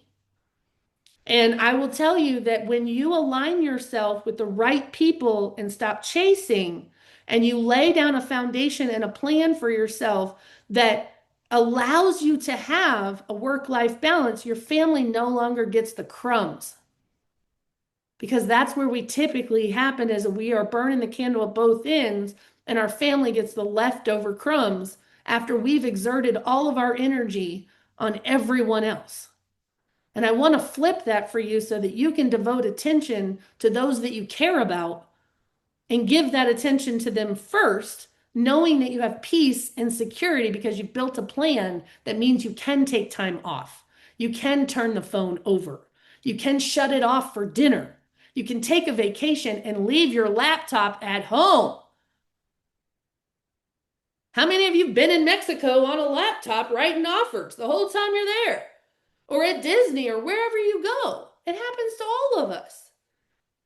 But I want you to plan a business that allows you to step away from it without the guilt or fear that you're going to lose out on a deal. And if your pipeline is so full, you have the ability to step away for dinner. You have the ability to put boundaries in place that gives your family not the crumbs, but the whole cookie. The attention that they deserve. The downtime that you need for your own self-care. That you're afraid to take because you're afraid you're going to miss out on something. You're not going to miss out on anything. Fill the pipeline so full it doesn't matter. The metrics that you got to on the next page, let's talk about your business. This page is not about judgment, but it's more about awareness. The metrics will reveal to you what worked, what needs attention, where the real opportunity is hiding. When you guys understand your performance, you get clarity on, man, I invested a lot of money in that and that did not work for me. Anybody that's been in business more than a year knows you're going to invest money in stuff that doesn't work sometimes, right? Some of us that have been in business since Moby Dick was a minnow will tell you, we have tried things out. Learn from us. Don't invest your money if that's not for your target client. You guys get pitched and sold something 22 hours a day out of 24. Everybody that calls us is trying to sell us something, right? They want us to join this or pay for this as a setup fee, a monthly fee, blah, blah, blah, blah. And realtors, this is something I learned at 8 years old. Realtors will spend money on anything they think will make them money. But guess what? You know what's going to make you money? Staying focused on who it is that you want to serve and building relationships with those people and doing the activities that put you in front of those people. That's what's going to make you money. You don't need fancy systems, fancy tools, fancy, AI things. Like there are people who are going to embrace that stuff, and that's okay. They can. And there are people that utilize those tools to run their business, and I'm all for it. But what I don't want you doing is spending money on the hope and the prayer. Well, if I just close one deal, it'll pay for itself. How many times have you been told that by a salesperson? Well, if you just close one more deal, it'll pay for it.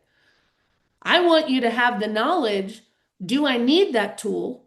Is that tool going to give me access to my target client and get me in front of my target client? And what is the return on that investment? Do I have the money for that? If you're putting things like that on a credit card, hoping that that one deal is going to come through, you're already in trouble. So I want you to look through your past lead sources. Where did your clients come from? Let me check this chat because y'all been blowing it up and I have just been on my soapbox running my mouth. Thank you, Janice. I appreciate you. Epic Essentials on Monday. Perfect. Let's see here. That's the meeting schedule is about to end, and I'm really sorry. Why should someone hire me? I have an appointment in half an hour. Go do you. This is all recorded, so if if you guys have to hop off, hop off. I'm gonna keep going as long as somebody's in the room and wants to go through the rest of this. But if you guys have to go, you go do what you have to do. I want you to identify where your lead sources came from, your transactions that you closed. Are you more buyers or more sellers? Do you have a healthy mix? All of this is really important. One of the things I want you to think about is how many leads does it take you? And when I say leads, I'm really talking about opportunities. I don't mean buying leads on whatever. I don't mean investing in those if you choose to do that, that's your choice. What I'm saying is how many people a day do you have to talk to in order to produce a transaction? How many people a day are you adding to your database? Most of the agents that I work with do not talk to enough people to make the money that they want to make in this business. If you're not adding a minimum of 4 to 5 people a day to your database and you have a goal of $250,000 a year, tell me how you're going to do that. Where are they coming from? How are you getting in front of enough people? You don't need a database of 50,000 people. You need a database of your target client that is enough for you to convert to clients. And you've got to add new people every single day. I want you to evaluate what worked well for you last year and what did not work. I want you to think about how many transactions you want in 2026. One of the things that I teach that's different than a lot of coaches is I don't want you to write down, I just need 12 deals, because you've done the math and you've worked out the math. And that's how most coaches teach, like, how much money do you want to make? What's your average sales price? How many houses do you need to sell in order to make X number of dollars? Everybody's done that plan, right? My plan is a little different. If you tell me that you want to sell 24 houses, I want you to identify where those 24 are coming from. That might mean 2 are coming from a wine group that I host. 1 might be coming from an open house. 3 might be coming from relocation. 5 might be coming from a referral. 6 might be coming from an event that I host every year. Do you see what I'm trying to get you to pinpoint? Here's the reason. When you say, I want 3 to come from an open house, then I know I have to host open houses to get 3 clients from it. It holds you accountable to the actions that you need to do in order to get the business. So I want you to work backwards in saying, where are the deals coming from? Break down each source. If you are brand new and you're saying, I don't really know how to do that because I don't know where it's going to come from, I want you to pick. Say to yourself, 1 is coming from an attorney referral.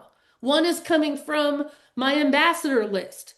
1 is coming from an event that I threw, right? I want you to identify what the source of these are going to be, because then you can create a plan of what activities you need to do to make those 12 or 24 happen. Does that make sense? Stop playing with the numbers, because y'all are playing with imaginary numbers, like made up money. Make it real. Make it applicable to what you're doing, the lane that you're driving in. Okay? What skills do you need to reach this number? So, as a former teacher, I am a big believer in education. You guys are all here because you value education. You're all here because this business, we're learning something every single day, right? Your skills need to match what it's going to take for you to get this. And when I say that, I'm not telling you to go out and get a bunch of designations. I value designations, but they're for you. They're not for the customers. Your clients don't know what that alphabet soup means after your name. They might mean partnerships or exposure and networking. That might be fantastic for you.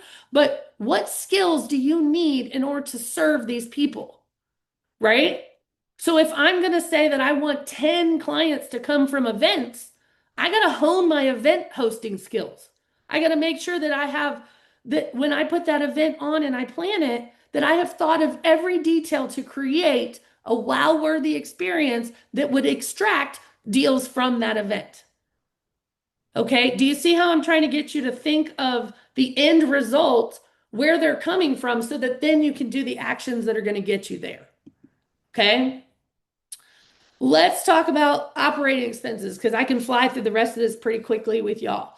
I do need you to be aware. You would be surprised at how many coaching clients I have that when we start on our foundation phase and we get into their operating expenses, so many agents have no idea if they're making money or losing money. They just know they don't have any, right?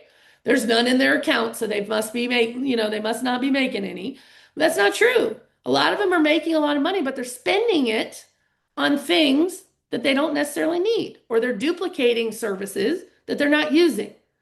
How many of you, and you can raise your hand if you want to, or you can just shake your head yes if it's you, how many of you bought courses or classes or whatever that you've never done? You've never even logged in.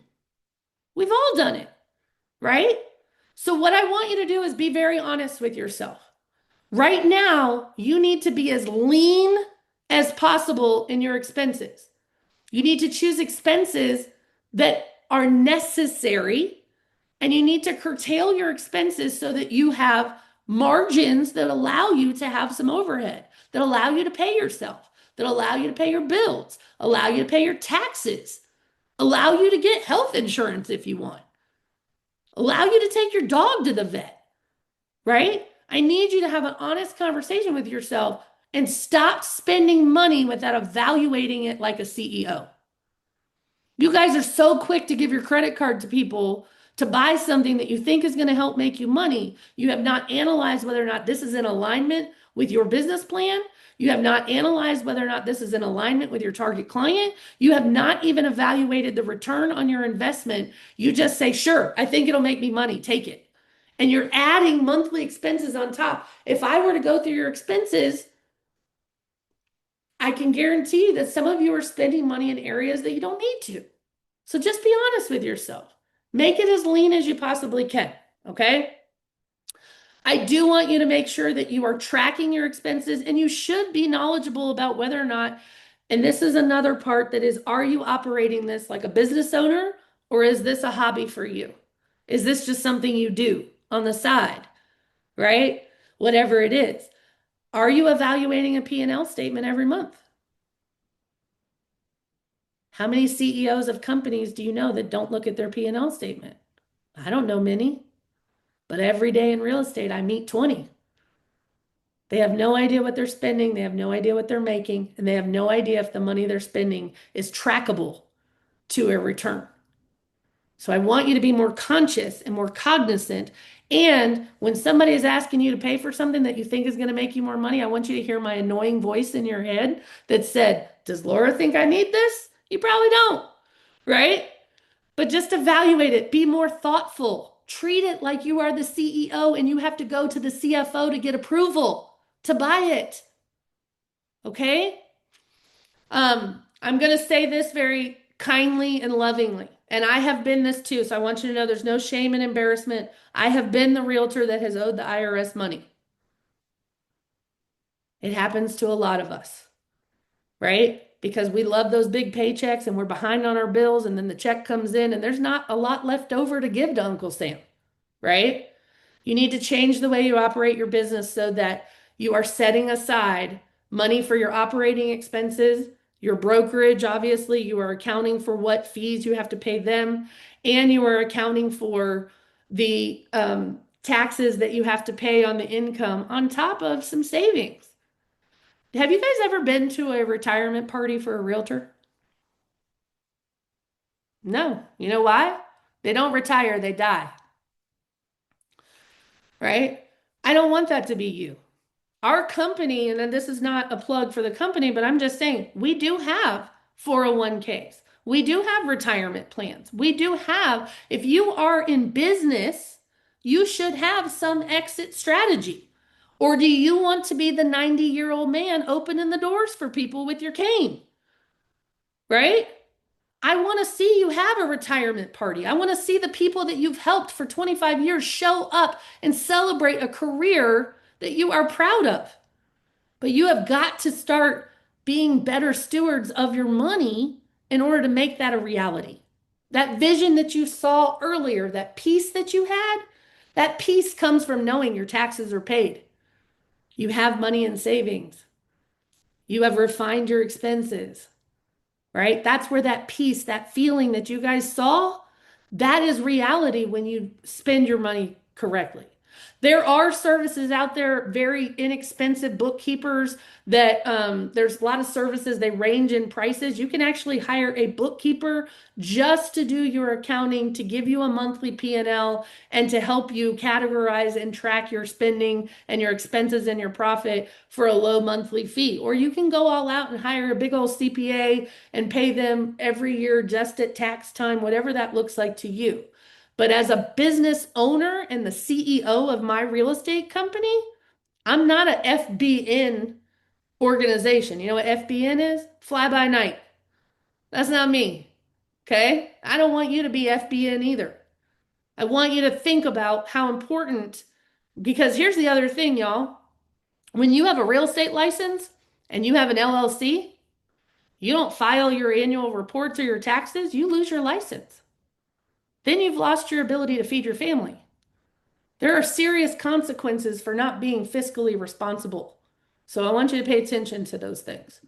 Okay? All right, let's talk about education real quick and CE and professional growth. I want you to identify some books that you want to read. If you're not a reader, put them on Audible or whatever you listen to them on. Put them on while you're gardening. Go for a walk with your dog. Yes, you are what you consume. We live in a world where we are constantly being consumed with a lot of negativity between the news, social media, even your friends that maybe just like to run their mouth and hear themselves talk. You are consuming whatever you surround yourself with. In order to grow your mindset, in order to reach for more and strive for more, or to live a peaceful, abundant life, you must consume things that are in alignment with that. You cannot do all this work to create peace in your life and then sit down and watch the news all day and think you're still going to be peaceful. You're not. So consume things that change your mental state, that give you peace, that give you joy, that calm your nervous system, right? That make you smarter, wiser, more competent, funnier, whatever it is you want to be. Think about what you're consuming and you decide what you want to change about that. Okay? Even if that's reading 10 minutes a day, set a goal for yourself of what you want to do. Podcasts that you want to listen to. I do have a suggestion. I'm going to give a shameless plug for my own podcast that is not real estate related. It is called the Human Blueprint Podcast. We cover all kinds of things like who are you unencumbered outside of your responsibilities. We talk about grief. We talk about child rearing. We talk about confidence and competence. And it's all personal development stuff. But I would definitely recommend that you check out the Human Blueprint podcast as well, but make a list of whatever podcasts you want to listen to. CE credits that you need, don't let your license, remember this license is your credential. It is your ability to print money. You cannot let your license lapse and still feed your family. You have a responsibility as a CEO to stay on top of when your license expires. Make sure that you've completed the requirements to keep your license. Some of you have multiple states. I have licenses in 4 states, but only 2 of them are active right now because I don't do business in the other 2 anymore. So if you are thinking of adding a second license, I want you to really evaluate the cost of that so that you can evaluate whether or not that is a good return for you.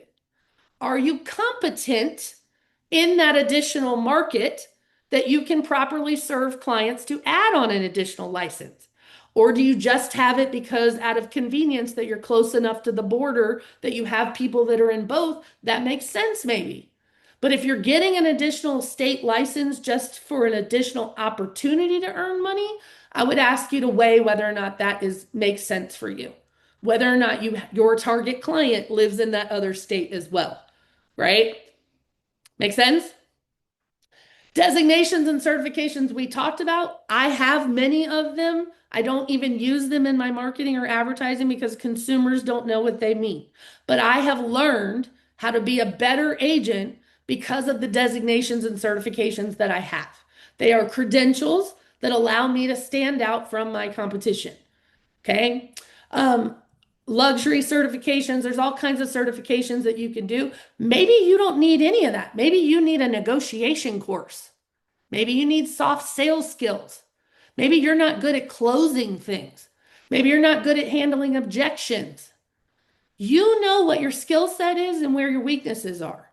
Where do you need to fill in the gap on professional growth to be able to better serve your clients? Okay? Questions about that?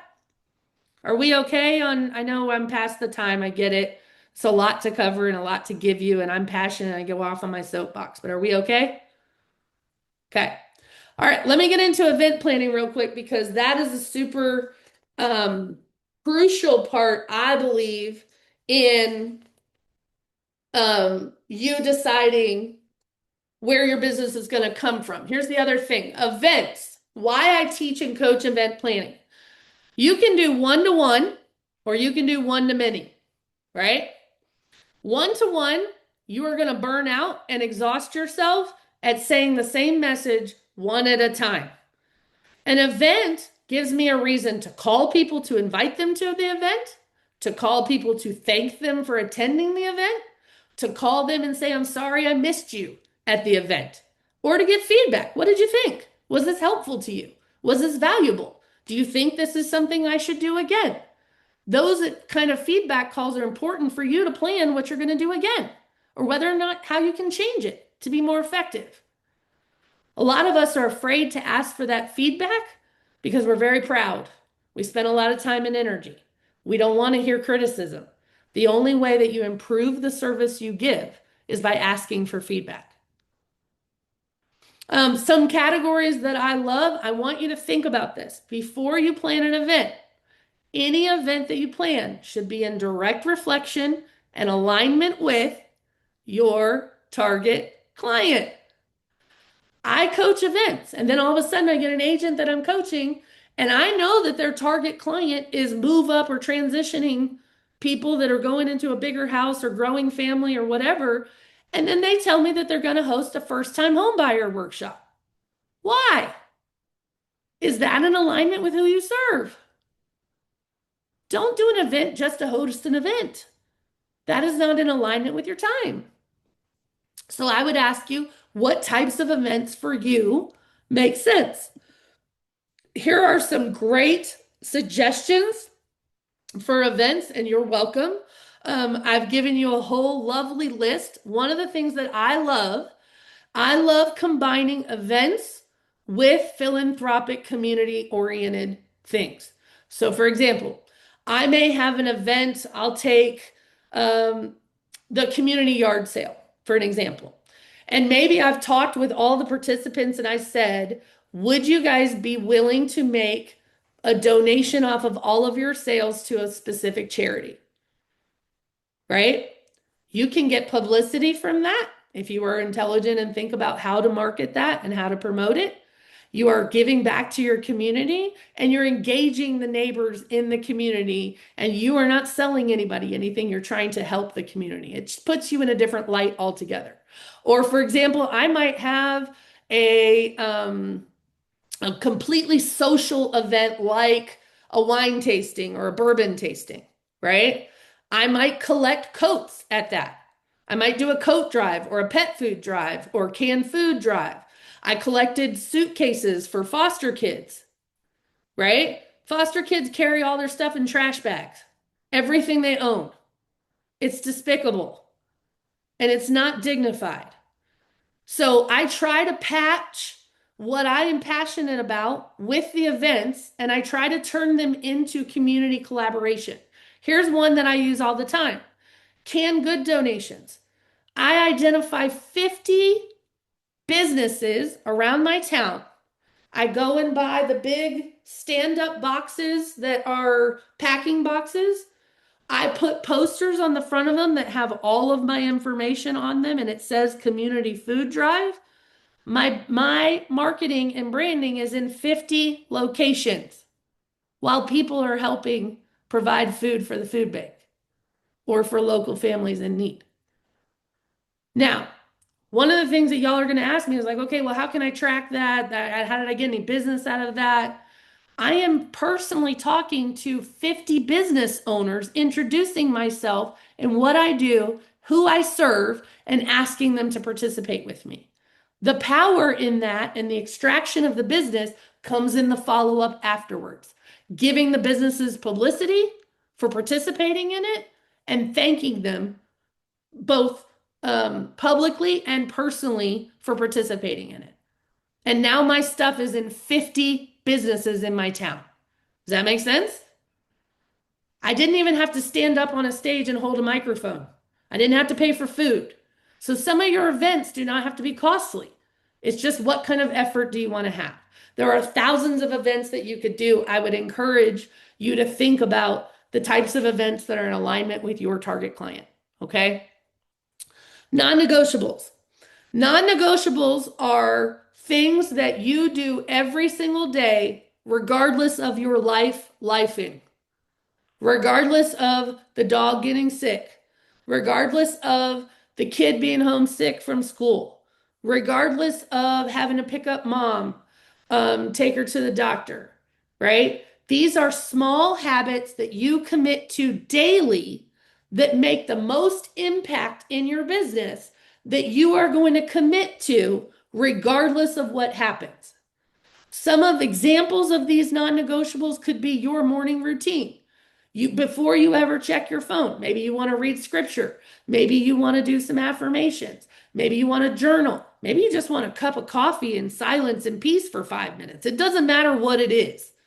Maybe you want to go to the gym. Maybe you want to shower before your day gets started. How many of you have looked up and it's 4 o'clock, you haven't even showered that day because you just started working right away. And then the next thing you know, you look up, it's 4 o'clock. Happens all the time. You get to set the routine that is going to give you the peace. But here's the thing I want you to know, in our industry, there is no structure, right? No one is telling you what time to show up to work other than when you have appointments.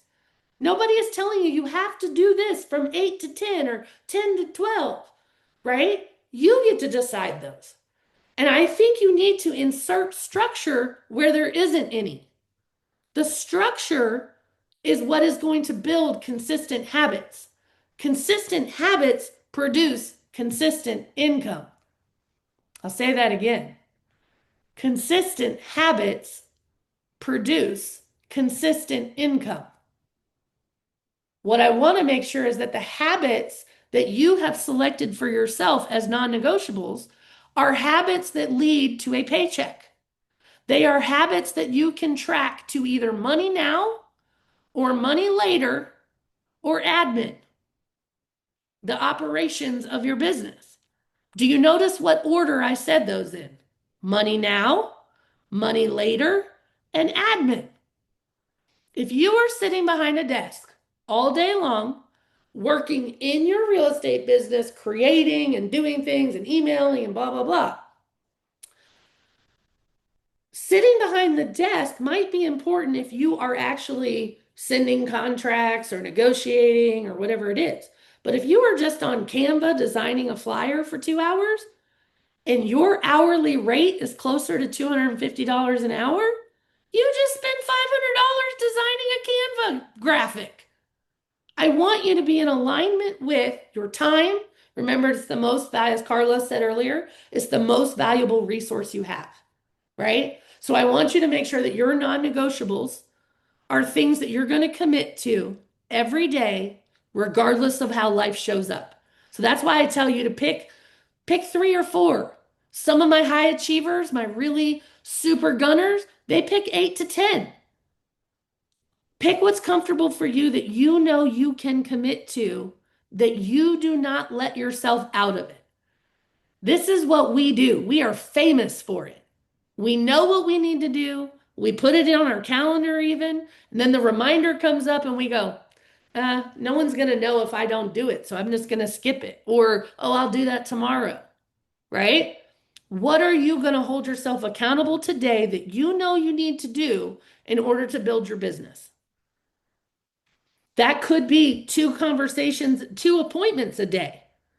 Every day, whether there is life happening or not, there are 2 appointments on my calendar a day, regardless of what it is.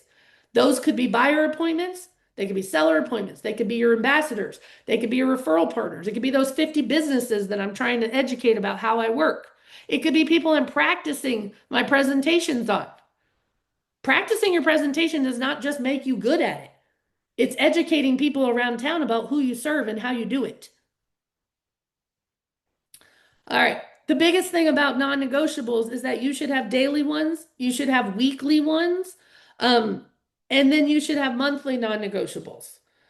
Remember, reviewing your P&L and financials should be part of your CEO duties every month. Okay? Reaching out to your network and your business, book of business, should be something you do at least once a month. Okay? Questions about non-negotiables? No? Thank you guys so much for sticking in with me over time. I hope that this is valuable to you and that you're getting something out of it. It's worthwhile. So thank you. I really appreciate that. I want to talk about you as a whole person because this is where I differ, where we veer off a little bit from let me go on my soapbox about real estate and talking to you about everything I know about real estate.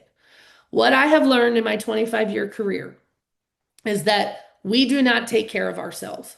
We are the worst when it comes to self-care because typically realtors are people that serve others. They are people who are typically selfless.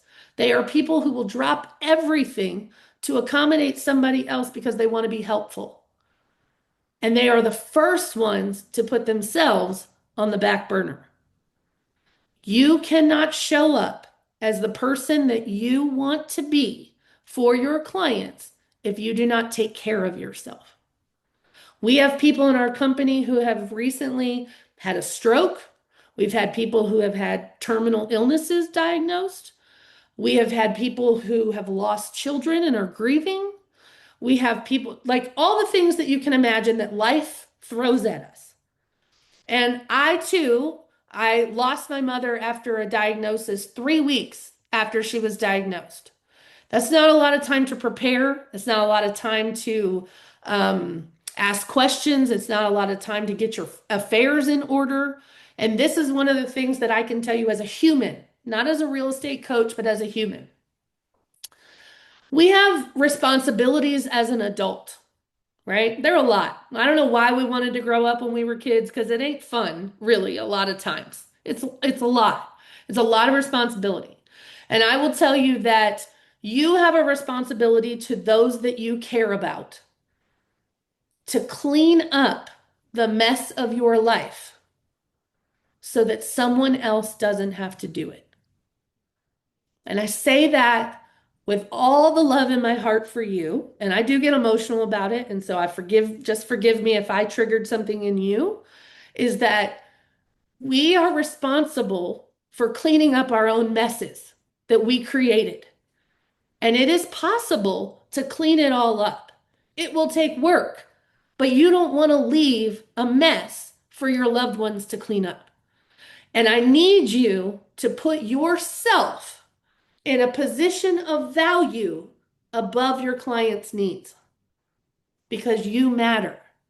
You cannot deliver your special sauce, your superpower, or anything if you are not taking care of yourself in a way that reflects that, in a way that allows you to show up as the whole human that you are. I know agents that I coach that haven't been to the dentist in 10 years. I know agents that I coach that have never had a mammogram and they're in their 70s.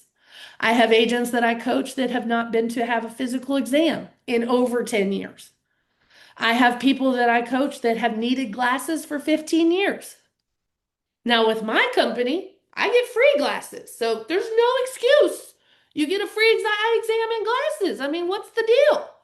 But we don't doesn't matter if it's free. We don't schedule and prioritize our self-care the way that we prioritize our clients' needs.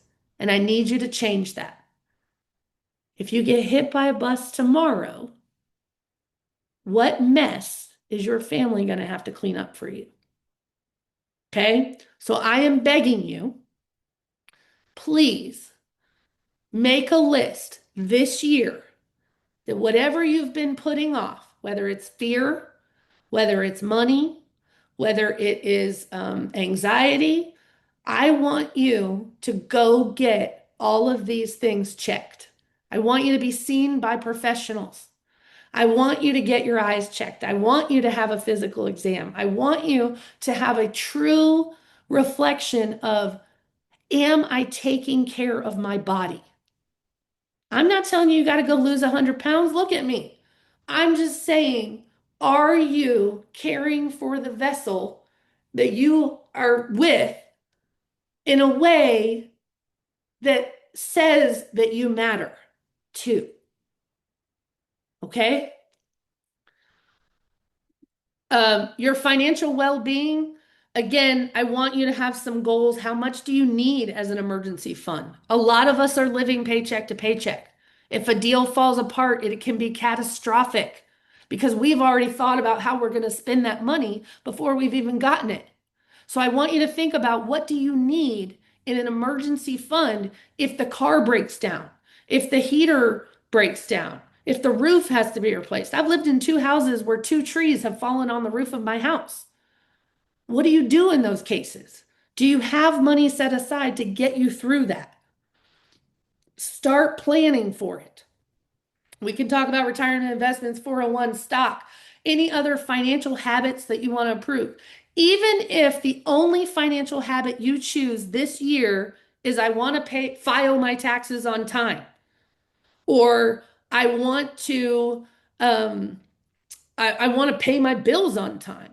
Maybe I want to work on my credit score. Pick one financial goal that you can work on. You don't have to reinvent your entire life. What I've given you today is a whole life plan. If your life is a mess and you are the conductor of the Hot Mess Express, jump on board. We will unmess it, right? We will unravel the mess. But if you are in a place that is not like that, because there are so many people in this room that are high producers that have their shit together, excuse my language, they are ready to go, then maybe they don't have to have all of these things listed out. Just pick one. That's what your goal is for this year, is if you're not the conductor of the Hot Mess Express, pick one thing you want to focus on. Okay? If you are the conductor of the Hot Mess Express, you start one place at a time. And that's what this whole person thing is. We are going through all the areas in your life in which you can make improvements. If this feels overwhelming to you, oh my God, this is a whole life plan, I'm not into all of this, pick and choose what's for you. Okay. But for me, around November every year is when I do the most reflection on my life. Like, this is when I do all my planning for the year ahead. This is where I look at all of these areas in my life. I create a chart that has a line down the middle, and there are like 12 to 16 sections. And in each one of those sections every year, I list out what I want to do that's different this year, or what I want to work on. Okay. So what kind of partner, friend, or parent do I want to be? Maybe this year you want to work on a strained relationship that you have. Or this year you want to allow your kids a little bit more freedom. Or maybe you have adult children that you want to let them spread their wings and give them a little bit more autonomy. Whatever it looks like.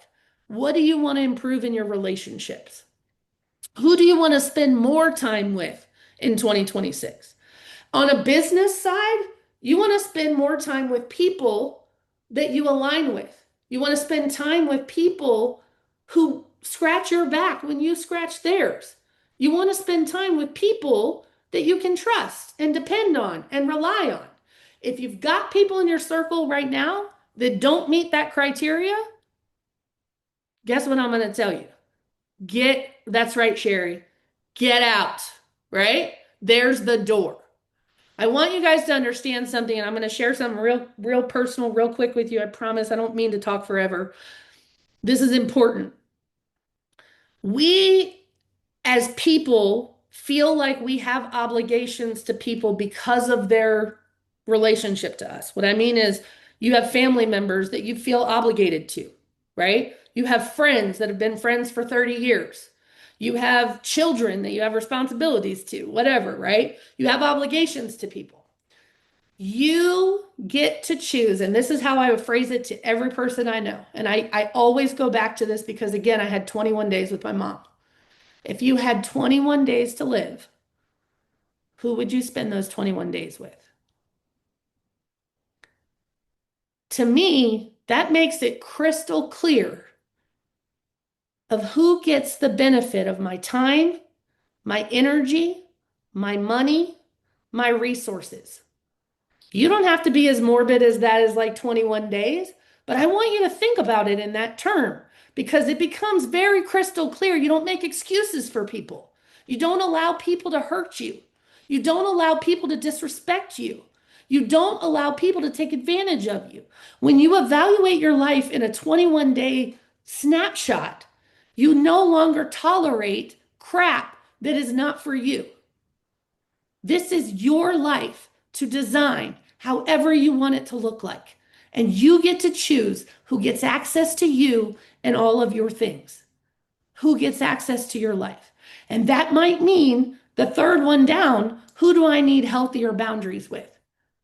You might need to say, you know what, this relationship for me is no longer serving me. This relationship is hurting me. This relationship is not in alignment with where I'm headed. That for some of you, I can see some people's faces. I can only see six. But for some of you, I could see your face kind of make a face when I said it. And what I want to tell you is that you can either say how you feel or you can expect people to know how you feel. They don't know how you feel until you tell them. You get to decide. And if you need to learn boundaries, maybe that's one of the things you put on your list of things you want to work on this year. How do I put boundaries in place that protect my peace? And that's really what I want you to focus on is how do you get peace in a chaotic business like this? And the only way you get it is to choose who you spend your time with. And if these people that you're spending time with are not supporting you, they're not motivating you, they're not adding to your life in a positive, favorable way, guess what? They don't get access to you. It is your choice. You get to decide who comes in those 21 days and who gets out. Okay? How will I show love more intentionally this year? We live in a world where we're very guarded, and protected. We live in a world where we think people know how we feel about them. And this probably goes back to my own trauma and loss, but I don't ever want the people in my life to go a day without knowing where they stand with me. So for me, it's important that I tell people how much they mean to me. It's important that I say the things that matter to me. You get to decide what those are. I want to talk about your household and your environment.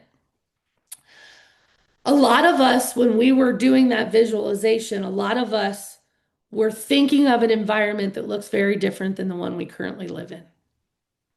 There are some of us who maybe are struggling in an environment that's not the best for us to thrive in.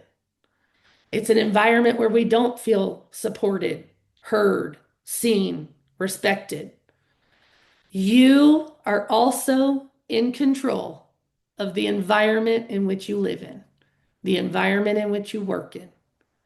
You get to make these choices for yourself. You're all adults. No one forced you, unless you're in some kind of arranged marriage or some kind of contractual obligation or whatever. You made the choice to be in the environment that you're in. And I will say this, that changing the environment that you're in is going to require very strict boundaries for yourself and protecting those boundaries and wanting more for yourself and putting yourself above all the other people that you've put in front of yourself up until now. You matter too. You get one whack at this thing called life. You get one chance to live your life the way you want to live it. You are not obligated to live your life if it does not bring you joy that way. You can change what you want to change about it. It will not happen overnight. It may take resources. It may take connections. It may take patience. It may take proper planning. It may take some sacrifice. Whatever it's going to take, it's going to take. but you get to choose what that environment looks like. So I want you to think about how the environment that you're in affects your business. Do you guys see how it shows up when your life is chaotic? You're fighting with a partner, your house is a mess, your yard is a mess because you've been working 100 hours a week. How does that show up in your business? Do you feel that same sense of security? Do you feel peace when you come home and drive up your driveway? Or does it feel like another task? Does it feel like another obligation that I have on my plate? Are you dedicating time to it? Right? How does my home support my business? I coach a lot of agents who have an unsupportive spouse in this business. And I promise you, my own spouse could host a spouse like group, like a what's it called? Like a support group for people who are married to realtors or real estate agents, right? Because we're constantly on our phone, we're constantly paying attention to other people, we're always talking about real estate. We never have any money. I could go on and on and on, right? We're broke one minute and we're millionaires the next, right? It is for someone who thrives on stability. It is very hard to be married to somebody in this industry because a lot of us don't have stability, but you can, right? I want you to envision, what does a home environment look like that is in alignment with the kind of life I want to live? And if you are looking at that list and you're saying my home is not in alignment with the type of business that I'm trying to live, then I want you to take some action to change that. And what do you need to do to change that? Let's talk about mindset and personal growth real quick. I want you to say, what identity am I stepping into this year? Identity for people is a lot of things. What I want, when I think of that question, I think of how will people, and I always, because I've had so much death in my life, I know I keep going back here and I'm sorry. But if someone were writing your obituary, what would they write? What would they say about you? What kind of life did you live? Because if all you have is they were a realtor for 25 years, what a sad existence of a description of your life is that? There's a whole lot more in that dash that I want you to think about, right? So, what am I stepping into? How do I want to be known as, right? Mindset habits that I want to practice. You cannot feel sorry for yourself if you're helping other people. So, I want to give you a tip. If you're ever having one of those days where that crisis of confidence shows up, where you're questioning if this is the right career for you, if you're thinking you're going to go get a job, a real job, a job instead of what we do, if you're thinking that, man, I'm so frustrated with this industry, I can't do this another day, when you're having one of those days, I want you to go find an opportunity to volunteer somewhere in your community. It doesn't matter what you do. I don't care if you read to kids. I don't care if you hand out food. I don't care if you just give sandwich to the guy on the corner in the median. Don't care what you do. You cannot feel sorry for yourself when you're helping someone else. Your problems become much smaller. Your woes and all the things that you carry around and the emotions that get in the way of your business become minute. It is impossible, I promise you. So keep that in the back of your head. If I'm having a bad day, find a way out of it. Find a way to change your mindset, to change how you're feeling. This morning, one of the agents on my team, they had their whole day mapped out. They were planning on attending this session. They were so excited and energized about all the things they had planned. They woke up this morning and their wife was sick, violently throwing up. They had to go to the ER. The next text message I got, man, this whole day is ruined. It was 8:30 in the morning. Yes, your original plan was ruined. Maybe you didn't get to do the things you wanted to do, but you got the whole dang day to change it around. Are you that person that walks in the office and goes, man, this day sucked because one bad thing happened to you? You have the whole day. Your mindset is another thing that you're in control of. You get to program what you're consuming and what you spend your time doing. If you are a constant scroller, and this is one of the things I talked about yesterday with one of my clients, I woke up one day and I decided I was going to track my habit on my phone. And I'm the person, I check my emails, Then I go to my text messages. Then I go to Facebook. Then I go to Instagram. Then I go to LinkedIn. And then I go to Facebook Messenger. And then I start that cycle all over again. 28 times a day I tracked it. Now I want you to understand something. I run a team in Tennessee, North Carolina. I have a coaching business. I have a podcast. I also have a family with 2 kids and 2 dogs and 2 cats. How can I get anything done if I am constantly in a cycle of checking notifications? This is the part where you get to decide what is consuming your time. I would advise you to set a timer. You check your emails at certain times of the day, you check your text messages at certain times of the day. You only go on social media at this hour at whatever time you choose. But if you are the person that was like me in a 26 time circle, you are wasting your life consuming things that are not contributing to the life you're trying to live. I'm not saying you can't be on social media because obviously that's how I operate my business, how I interact with you. It's how I interact with my clients. But there's a time and a place, and I need you to be conscious. How much time are you spending in that notification cycle, afraid that you're going to miss a really important notification? The only important notification I've ever had in 25 years was that we allowed a buyer to move into a house before they closed, and the house burnt down due to an electrical fire. Don't do it. I'll just tell you, don't do it. But my point is that that's a true emergency. That's something I need to pay attention to. The rest of those notifications, they are important, but how important? You get to decide. It's your time. We can talk all day about protection and legacy. Again, this is the mess. Do you have these things in place? If you got hit by a bus tomorrow, it's too late, right? Do you have these decisions made already? Does your family or someone in your family know where they can find these documents? Do they know how to clean up the mess of your life, right? What the status is. All kinds of secrets come to light when someone passes away. You get to be in charge of what's left behind, okay? I am in the legacy phase of my, yes, you have to put on your own oxygen mask first before you can help others. I love that. I love Larissa said she's also a bookkeeper. Girl, put your name and number in the chat so people can find you. The legacy, I'm in what I call the legacy phase of my career, right? To me, right now, I'm in the phase that I want to leave an impact on the people in my industry. I want to help as many agents be successful as possible. And I want to be known for someone who poured into others and helped build them up.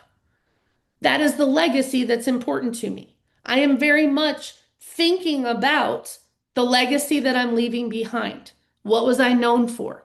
What did people know about me? What did they think about me? I want to be the person that scripts that. I want to be the one holding the pen. I don't want someone else telling my story. I want to leave behind clues. Okay, you guys with me? I know you're tired of hearing me talk. I'm so sorry. All right, good job, Larissa. The summary in the Life by Design, bottom line is you can skip to this page that just says, in 2026, I will be. Maybe that is more confident. Maybe that is more competent. That is maybe softer, gentler, a better listener. You get to decide what that I will be is. That's your identity, right? How I will feel. I want to feel secure. Security is very important to me. It's very important to my spouse. Okay? I will have. I will live. I will protect. And I will create. This is the year that you build the life that you're proud of. This is the year that you make some decisions for yourself that determine what you are known for. That will determine how people see you. I did give you guys a daily schedule. Again, you have those non-negotiables. To me, it does not matter. I have this next to morning, but it could be in the afternoon. It could be in the evening. You decide what time the non-negotiables. I have agents that work full-time jobs and real estate is a second career for them or a second business. Sometimes they can't do their non-negotiables till 7 at night or on Saturdays. It doesn't matter to me when your non-negotiables are, you get to decide. I do think we all need to be moving. This is another one of those things that I suffer from seasonal depression in the winter is when I get hit the most with it. My mom passed away in October, so from October through January is a hard time for me. You have all the holidays, you have my birthday, you have Christmas, Thanksgiving, all the things. And for me, I tend to it's cold, it's dreary, it's ugly outside where I live. And so the only way I can change my mindset and my feelings is to move my body during that time, even if it's a 10-minute walk. Okay. Stretching, you guys would not believe. I'm looking on the camera, and so many of you guys, the shoulders are up here. Drop your shoulders, roll them back, sit straight up, stretch your arms and legs. When you wake up in the morning, stretching before you even get out, before you check your phone, before you make coffee, whatever, you're moving the oxygen through your body, right? You're waking all the things up. You are in alignment with your body. Take 2 minutes. It's for you. It's not for anybody else. It's your decision, your body. Take care of it. What your mindset, reading, meditation, what are you consuming? Your top 3 priorities for the day, any active stuff that you're working on. I always coach 2 appointment slots. So you should plan every day for however many appointments you want to have that day. But to me, this is a non-negotiable. I have 2 appointments every day.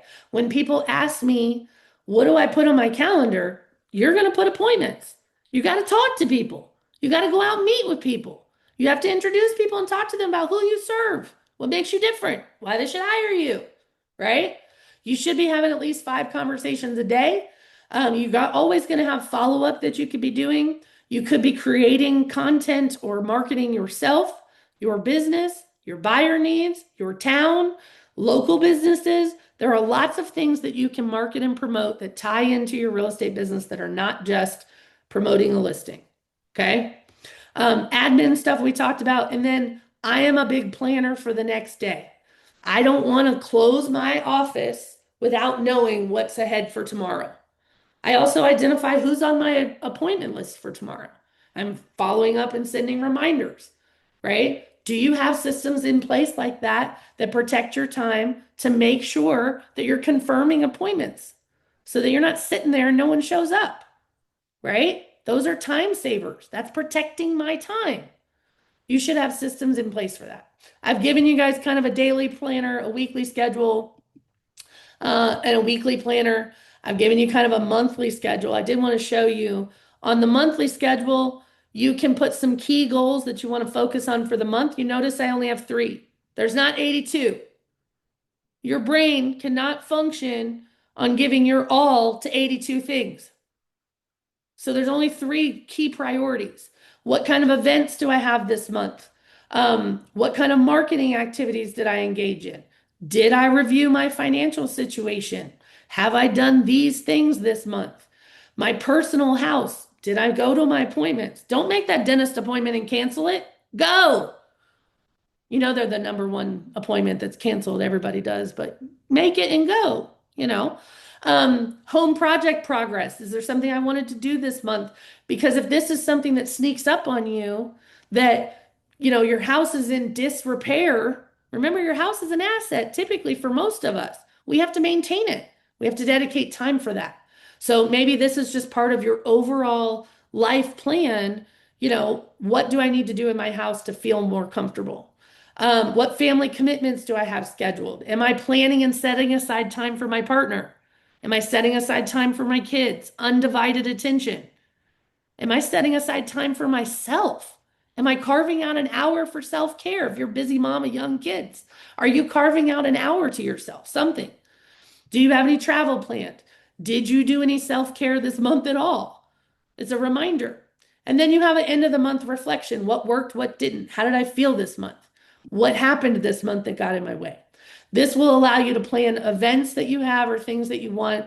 Like for me, I go ahead and map out the whole year in November. So As a teacher and a coach, I've mapped out all of 2026 agent masterminds. If you guys have not seen that yet, you can go to agentmastermind2026.com. Somebody put that in the chat for me. Agentmastermind2026.com. The entire year of masterminds is mapped out for you already. There are topics that are pre-chosen and planned. They are masterminds. What that means is there's typically 45 minutes or so, or 30 minutes to 45 minutes of instruction and working through the topic. And then we have breakout sessions where you are networking with other agents all around the country. Highly recommend them. Agentmastermind2026.com. I also go through, if I'm traveling on my monthly planner, I will say, like, I know that I'm going to end up traveling to New York in January, or I'm going to Disney next, October, or whatever that is.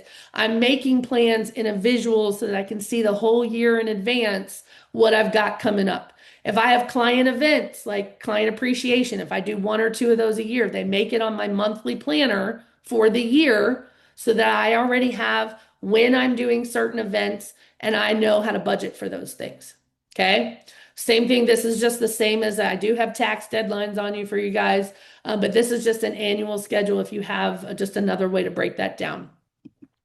I do think at the end of this year, this is the other thing why this document, I want you to keep it close. I want you to keep it nearby. This is a living, breathing document that I want you to keep referring to every quarter. I want you to check in with yourself. This annual schedule, I want you as you're going through the year.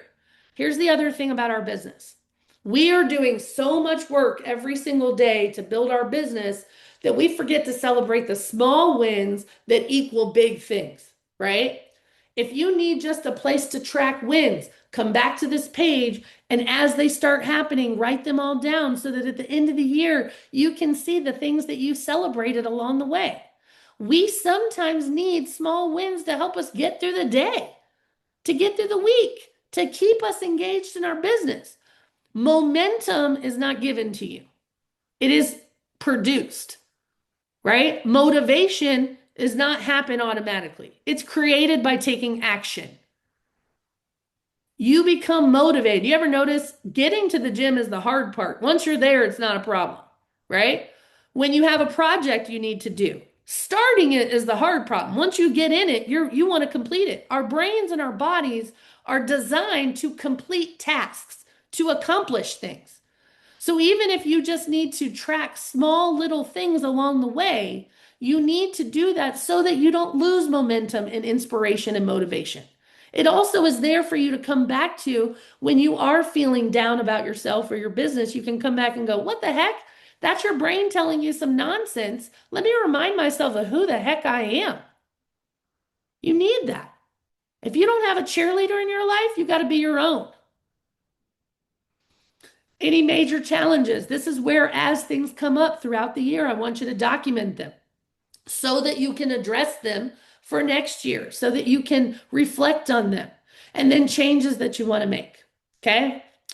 I know I'm running out of time and I got to let you guys go. So I have 3 minutes and I'm going to let you go. We have so many tools in our toolbox that this is one of the things that I want you to be aware of.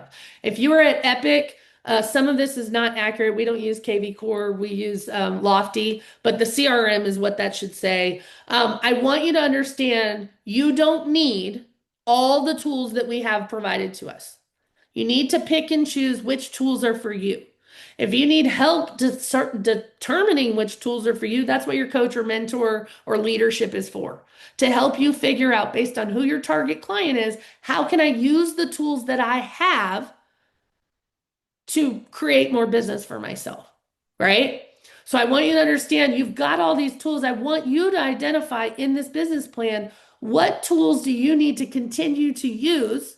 Which ones do you want to cross out because you don't need anymore or you're not using them anyway? Are there tools that you have that you're not using? I'm going to tell you yes. I know that for a fact. Most of you aren't even using your CRM. Do you remember we talked about that exit strategy? Your CRM is a sellable book of business. It's an asset. I've been in business 25 years. If I decided tomorrow that I wanted to retire, do you think somebody would be interested in purchasing my book of business? The smart ones would, right? I have a friend that I did broker training with 20 some years ago in Virginia, and she now is the broker in Northern Virginia. And uh, that was one of the things that she and I talked a lot about. And when she moved to Northern Virginia, she found her a little old Betty. That's what I'm gonna call her, little old Betty. She found her a Betty who was 90 some years old, still opening doors, who wanted to retire. And she hooked her star to that wagon and built a relationship with Betty. And Betty decided within 2 months to go ahead and retire. And she turned her entire book of business over to Lisa. Right? Maybe that's not your strategy, but my point is, are you, as a CEO of your company, are you tracking your customer base and your clients and your network? Are they in a central location where you are engaging and acting with them and interacting with them? Are you using the tools that you have that you're paying for to help you build your business? So you get to decide what those tools are. There's all kinds of marketing tools. You don't need them all. This is for you to decide which tools you need, which ones you have, which ones you might need based on your target client and your lane. Financial tools we've talked about, education and growth tools. You guys all have access. Most of everything I do is free. If you follow me, you'll get invited to everything I do. Show up. If you like what I have to say, find yourself a person that you can learn from. Surround yourself with people that are doing what you want to do and learn from them. Surround yourself with people that are going to pour into you, that respect you, that hear you. Content and branding tools, again, this is another hat that we wear. Which of these do you have and which ones do you need? This is a place for you to make an audit of your business and decide what do I need to operate this business. Most of the agents that I coach, when we get to the collateral materials section, they don't have any of it. They maybe have a listing presentation or a buyer presentation that their company gave them, right? Maybe they have one that's specific to them, but most do not have the brand materials or collateral materials that it takes to separate yourself from 13,000 other realtors. They don't have assets that they can use to generate leads. They don't have lead magnets that speak to their target client created that they can deliver on demand. They don't have any of those systems. You don't have to have them either. But if that is something you want to work on, this is a chance for you to audit and be honest with yourself and say, what do I need? There's a chance for you in here to identify your top 5 tools that you're going to commit to. You don't have to use 32 tools. Which top 5 do you want to use and be better at using? Here's the other thing. You don't have to be an expert in that tool. I'll take Lofty as an example. Lofty is an incredibly robust CRM. It has a lot of bells and whistles. It does anything and everything that a professional realtor or real estate agent could want to do. It does it in Lofty. But most agents are learning adverse. They don't want to take the time to learn it, or they want to go through the academy that their brokerage puts to teach them all the ins and outs. It's like a 40-hour class to learn all the stuff it does. Is that the highest and best use of your time? If you make $400 an hour, is it worth it to you to spend 40 hours on a training class? No. So what I tell people is get in the program, play around with it. And if there's something you want to know how to do, you have this beautiful friend called Google, and you say, how do I do this in Lofty? And guess what? Miraculously, the internet gods will deliver a video to you telling you how to do it. Everything you want to know how to do is available on the internet. So I want you to think about that. Everything in our life that we want to know how to do is available on the internet. So think about your clients. Everything that they want to do is available on the internet. They don't need you to educate them on how to buy a house. That's available on the internet. What they need you to do is educate them on why you're the one they should hire. Why you have systems and processes in place to help them avoid the common pitfalls that buyers and sellers make, the mistakes that they make. why you are the competent expert in your area that is best equipped to help them market and sell their house. Do you see the distinction I'm making for you guys? Y'all got to level up. This is not FBN Realty. This is your business. You are the CEO of it. Take control of what you can control, and how you show up is what you can control. What systems do I need to improve? What tool am I not using enough? Which tools don't serve me? Here's the list of collateral materials that I think agents should have. Go through that and decide for yourself whether or not you have those or need those. The introduction materials, like I said, these are collateral materials that are basically a representation of your business. These are things you're going to arm your network with. These are things you're going to arm your ambassadors with. My one sheet, I told you, goes in the hand of every person I meet, right? That one sheet is the introduction of me to my business, right? That is telling them what I want them to know about working with me, what I'm known for, what I'm good at, what I do in my free time, if you want them to know that kind of stuff, right? Do you have a frequently asked questions sheet on your website or on YouTube or on your socials? Is that a highlight on your Instagram? All your listings, are those highlighted on your Instagram? Right? Why should someone hire me? Remember that question I told you to star and highlight? You should have a sheet that says why. Let me break it down for you. Okay? A market expertise sheet means that you are able to talk about what I call the 5 data points in any market that any buyer or seller want to know. Does anybody want to know what those are, or you want me to skip? Maybe? Yes? Okay, Michelle said yes, so I'm going to give it to her because she's making me laugh today, and I appreciate that. So those 5 data points, I want to know, is it a buyer's market or a seller's market? Like, what kind of market is it? Who's it favoring right now? I want to know what the average sales price in your market is.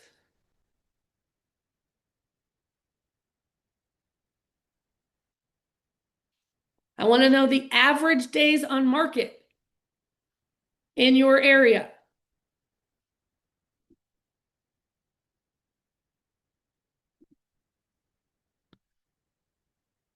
I want to know what the average sold list price is of the price per square foot. I want to know the sold price per square foot in your area. And I want to know what percentage of list price are sellers getting, and if there are any concessions that they're paying. So let me just tell you something. You don't have to be, remember I told you I used to sell to Marine Corps fighter pilots, doctors and lawyers, fact finders, spreadsheet people, right? Geeks and nerds. Yeah? I don't have to be a statistician. I don't have to be a mathematician. Y'all know the only math equation I do, okay? I don't have to be an expert in those statistics. But those statistics that I just rattled off, that is how you demonstrate competency in your local market, that already, if you know those things I told you, you already can separate yourself from 13,000 other realtors. Because I can line up 100 and ask those questions on the spot, and I bet you only 10 know that. That's sad. But what I'm trying to tell you is this is how you separate yourself from the competition. This is how you separate yourself from the people who do this as a hobby, or people who do this like half-ass, which is how some of us got into the business to begin with. This is how you separate yourself from people who are not taking this profession seriously and who give the rest of us a bad name. Do you know what's happening in your market? Do you know how to guide a new buyer who says, I want to buy a house tomorrow? Can you talk to them about the market conditions in your local area? What to expect? Are we in competitive market where they're going to have to overpay, or they're going to have to give up concessions or not ask for contingencies? Are we in a favorable market where they get to ask for discounts, concessions, maybe buy down the rate, bonuses, whatever? Everything in between. I want you to be able to talk about the market conditions with intelligence, and that you know what you're talking about. This is what they're relying on you for. This is not the information that's available on Google. It might be through data sources, but that's not what people are Googling, right? So arm yourself with the expertise and the information that you need to know to be able to talk intelligently about what's happening in your market. You have tools. A lot of us have these tools available to us through our MLS. There's Fast Stats and InfoSpark. Some of them call them SAM. You may have those tools in your MLS, but Fast Stats and InfoSparks in a lot of areas, and it may not be in your county, so don't cry at me, but a lot of these MLSs have these static statistics tools built into your subscription for your MLS. In North Carolina, if you have Canopy, you get it for free. It's part of your MLS. You can run these reports in any area. I can even, if you have a buyer that says, I want to compare two areas in your market, I can show them side by side the data and the statistics in both areas. So these are tools that you've got to decide, do I need? Are they tools I have accessible to me? Have I even learned about them? Right? There's listing collateral if you want to be a listing specialist. My company is set up to support listing agents. A lot of our benefits are to support listing agents, free photography, transaction coordinators, free photos, that kind of stuff. All of that is to support listing agents. Listing houses right now is tough for in a lot of markets because it's not a favorable market for sellers, but there are still people buying and there are still people selling. Why aren't they selling with you? Do you have the information that you need and the collateral materials to present your business the way that you want it to be perceived?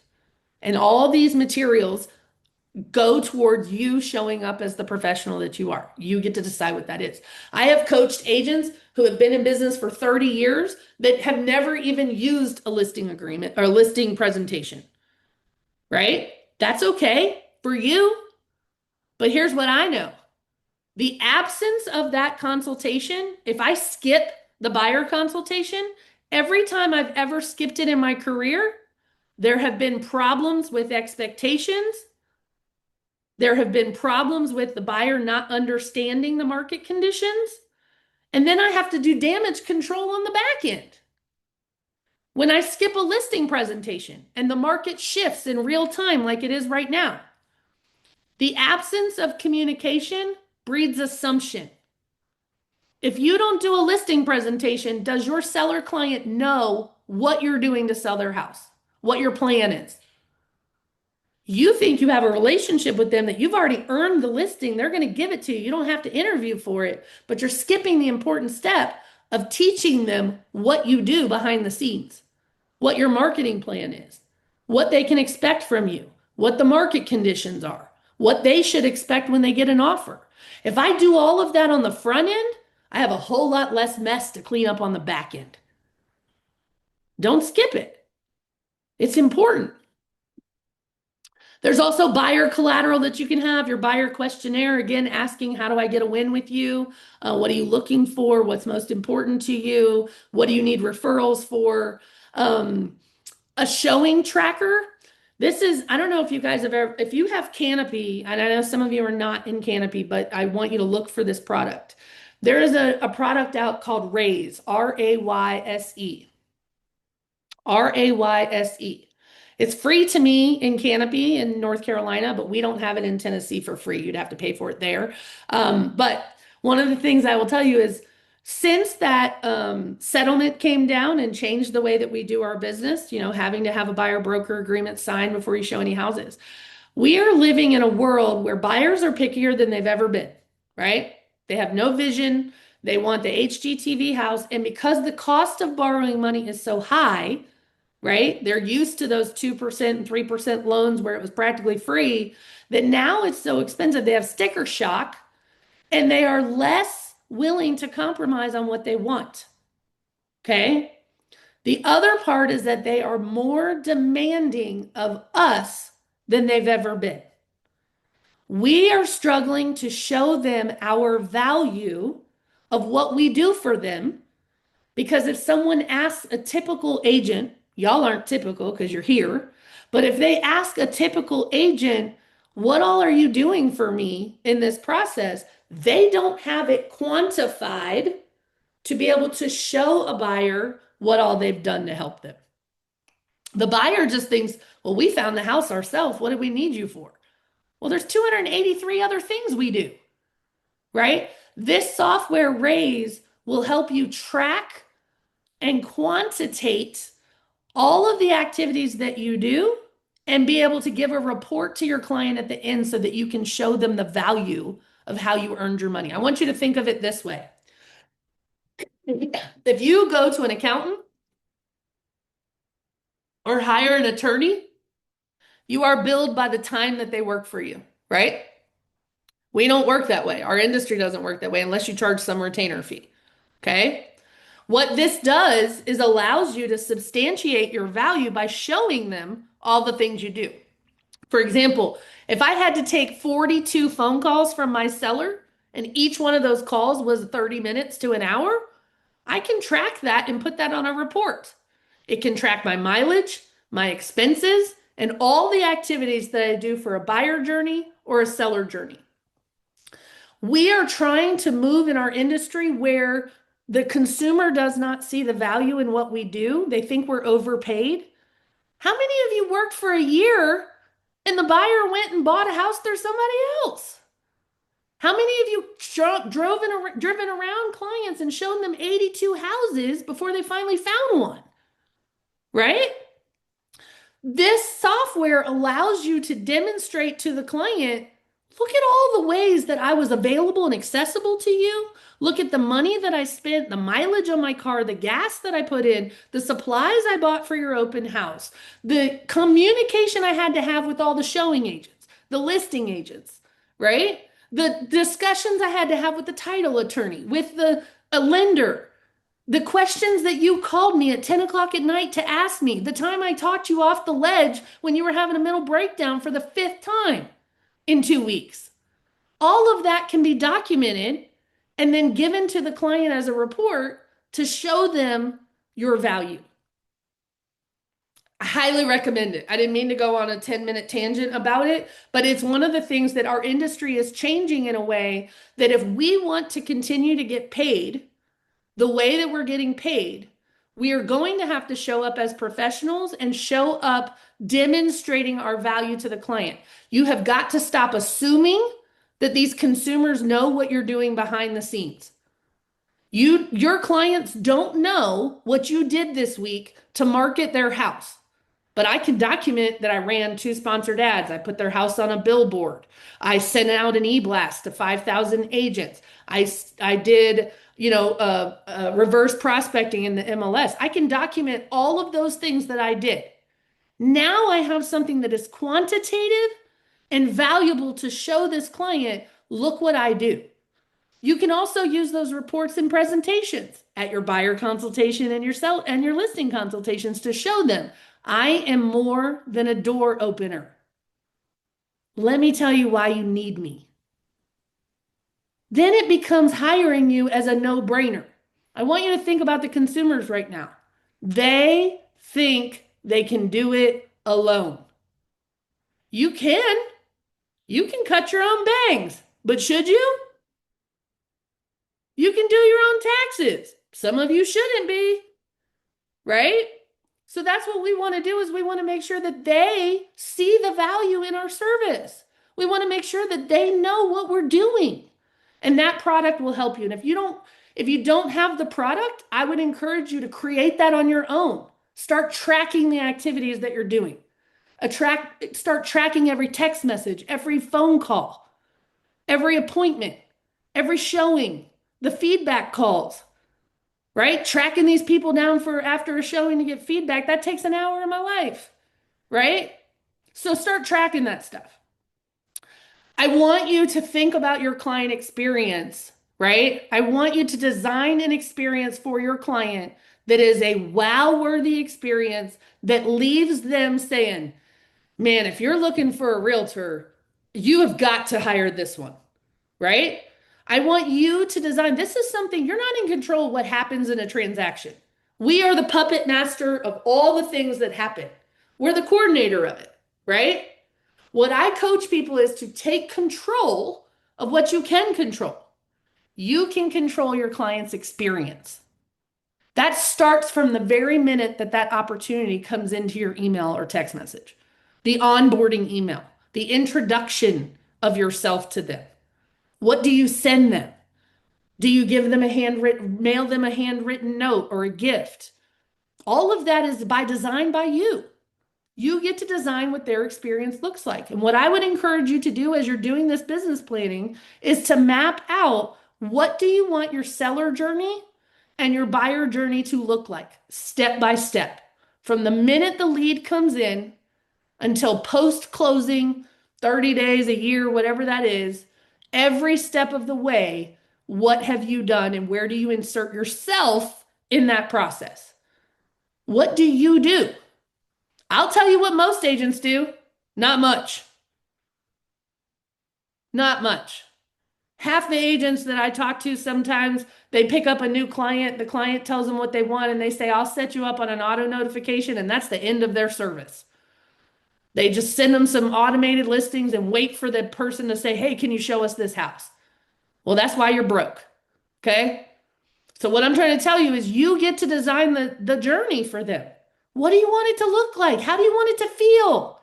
I have some now, I'm going to give you two different examples. I have one agent, they do not drive themselves. They hire a personal driver that day if they're on tour. This is for a relocation agent that the people come into town, they're only there for 3 days and they leave with a house, right? So when that person comes, there's a welcome basket in their hotel, right? They drive them around with a personal driver so that the agent can focus on talking to them and answering their questions and giving them information about the area. They're not worried about driving the car and having to pay attention, right? I know agents that don't even put clients in their car anymore, and that's okay. That's your choice, right? But you're losing valuable connection time when you're not together in the car. You're not hearing their feedback. You're not hearing their fears. You're not hearing their comments about the neighborhood. You're not hearing how they interact with each other. You don't know which one's the decider, which one's funny, which one's the fact finder, which one's the statistician, which one is deathly afraid of this, which one is excited. You're missing all of that. That makes you a better agent. It makes you be able to serve them better when you know more about your clients. Do what you want, but I'm just saying design what you want this to look like. You may not go to that extreme with that agent. Maybe the other is just you're a little bit more reserved and you're not spending that kind of money, but you can create a wow experience without money. It's all in how you show up. What did you send them? Via email or text? Did you send a video text introducing yourself? Hi, I'm Sherry Johansson. I'm a broker with blah, blah, blah, a realtor with so-and-so. I am so looking forward to this being a part of this journey with you. Immediately with that text message, they've seen my face, they hear my voice, they can see my mannerisms. The guard goes down. They are more comfortable with me if it's authentic, right? But some of y'all won't even record that video text because you don't like the way you sound and you don't like the way you look on camera. But I guess if $1 million buyer called you and said they wanted to see a house tomorrow, guess who's going to show up? The one with that voice and that fat face. Show up anyway. Don't be afraid of that. Show up as yourself. Okay? They don't care about your face. They don't care about your hair. They care, are you the right person to help me through this?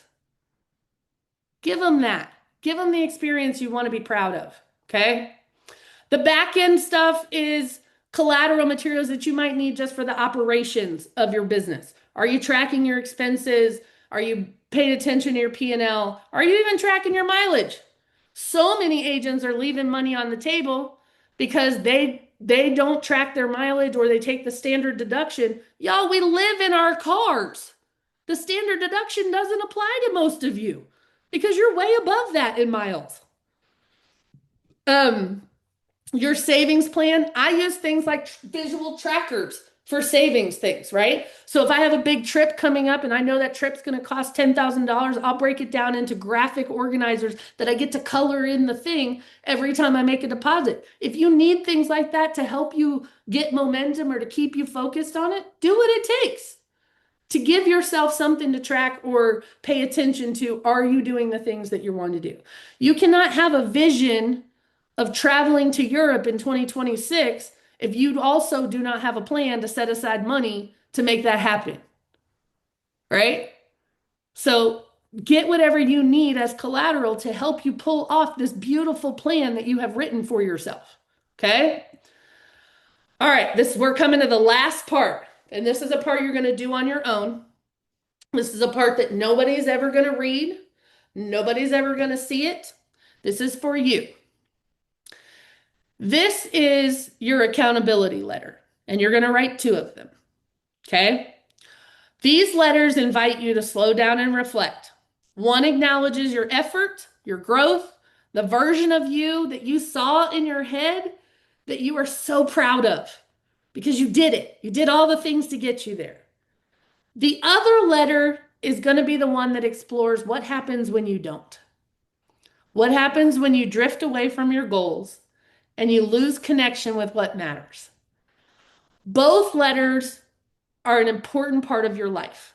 Both letters give you insight, awareness, perspective, and clarity. What they do is help you see who you're becoming and why it's important that you stick to your goals and your action plan to make those dreams happen. Okay? So, one of the things I want to tell you is to be honest, thoughtful, allow yourself to be vulnerable, emotional, allow yourself to be compassionate with yourself, but also accountable. And what I want you to do is I want you to speak from your future self in the first letter. This is the person we saw in our vision that woke up that morning. This is the person that had peace. This is the person that had comfort knowing where their deals were going to come from. This is the person that attract and did not chase. This is the person that's no longer spinning their wheels in 50 directions getting nowhere. This is the person that protects their time, that values themselves, who shows up exactly how they want to be. This is the person that you guys have envisioned. Everybody with me there? You're going to write this letter and you're going to start with saying all the things that you are proud of and that you acknowledged that you made happen. So, for example, if I don't meet my production goals, maybe my kid has to change schools. If I don't meet production goals, maybe my mom has to go to a care home instead of staying home because I can't afford in-house care. Maybe I have to move out of my house because I can't afford my mortgage. If I don't do the things that I need to do, that's going to be in your second letter, the accountability letter. Like, what happens if you don't meet your goals? And that one is going to be emotional, I promise you. I had an agent once that wrote one that was an apology to her mother because she could not afford her medicine for her because she didn't meet her goals. And that is what I need you to tap into. And I know I'm hitting some emotions today, and I'm sorry, but it's just how it is. We are emotional beings. What I'm telling you is when you write that second letter, I started with the second one because the second one is hard to write. The second one is really hard to be honest with yourself, but you're writing it as if you didn't do the things that you were supposed to do. What opportunities were missed? What choices held you back? What consequences showed up because you didn't show up for yourself? Because you didn't show up for your business? Because you were not committed to the non-negotiables that you set for yourself? What disappointment does that bring up? How does that feel? How will your family or future self have to suffer because you didn't do what you were supposed to do? That letter is hard to write, but I need you to write it for a reason. I'm going to come back to it in a second. Everybody understands what that second letter is, right? What happens if I don't? It's not meant to shame you. It is meant to create clarity and urgency. It is meant to hold you accountable for what's going to happen if you don't. Because a lot of us don't get to that point until we have struggled for 6 months and we haven't had a sale. We've been spinning our wheels for 3 months and we got nothing in our pipeline. I saw a post yesterday from an agent who's been doing this for years and has not had a sale in 4 years. This letter is meant for you on the days when you're not motivated, when you are giving yourself every excuse not to do what you need to do. On the days where the motivation is not there, the inspiration is not there, you just can't today. I want you to pull that letter out. And I want you to remind yourself why you do what you do and what the consequences are of you not showing up for yourself. Let's talk about the first letter because I prefer that one. But the second one is important. The first letter is celebrating the version of you that showed up fully in 2026. This letter is speaking from your future self, the one that you saw in the vision. This is to the people who depend on you, that you are celebrating all the actions that got you here. I want you in that letter to acknowledge how hard you worked, the sacrifices you made, the things that you overcame, the things that you achieved, the success that you achieved and how that made you feel, the recognition that you got for accomplishing your things, the things that happened because you did what you were supposed to. I got to travel. I got to pay my taxes on time. I mean, that's a big deal for a lot of us, right? So I want you to write this letter, how this success has changed your life and what is going to happen, how that vision that you saw became a reality and how proud of yourself you are. You are also going to lean back on this letter and you are going to think of the version of you that did the work. You're going to think of yourself and you're going to read that letter when you need some inspiration, when you need some motivation. I will always be here to be your cheerleader. You can text me anytime and say, Laura, I'm having one of those days. And I know what it means. And I will rah-rah you to the next day and we will get through it. But if you're that person that says, I'm not going to call her, I want you to have this to lean on. And I want you to pull this letter out when you're not feeling inspired, when you are feeling like, you know what, I'll do that tomorrow. You may not have tomorrow. We live a life as if tomorrow is promised, and we know it's not.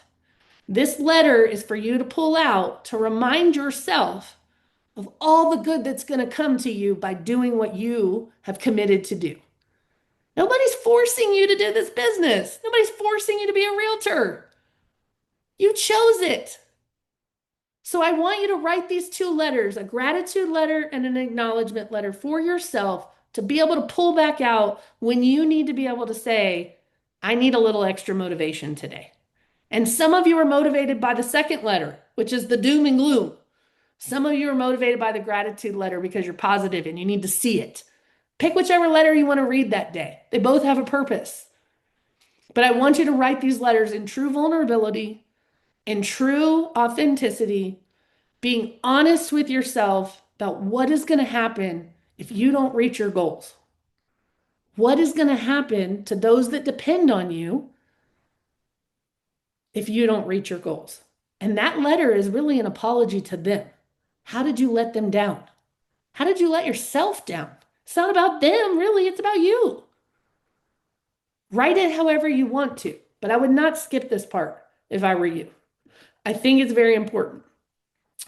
My final message for you, and my God, you all deserve a prize. And I do have a prize for you. But thank you so much for sticking with me beyond the time that we had originally planned.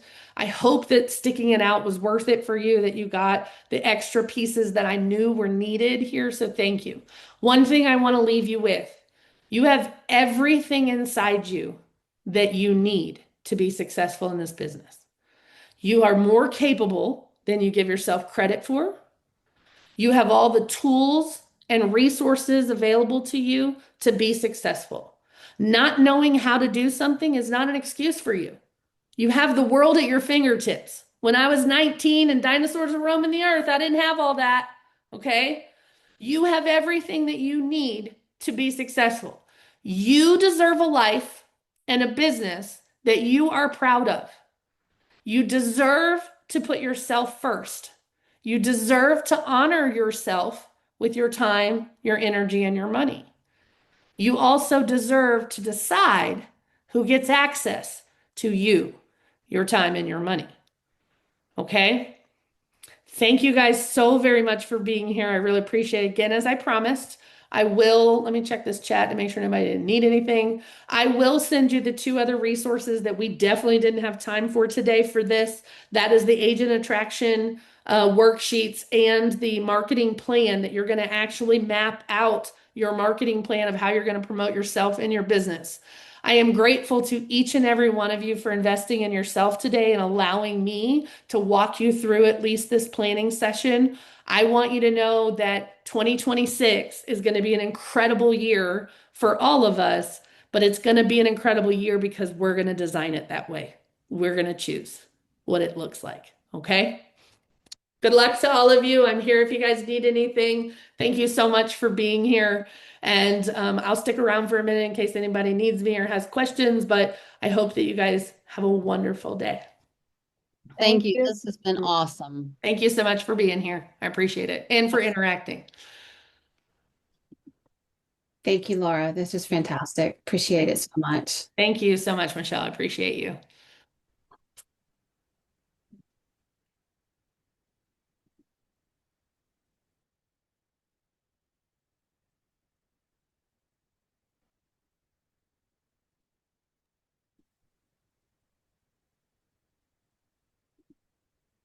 All right. I'm going to leave y'all now. Have a great day. Go out and have a wonderful the rest of December. Talk to you guys soon.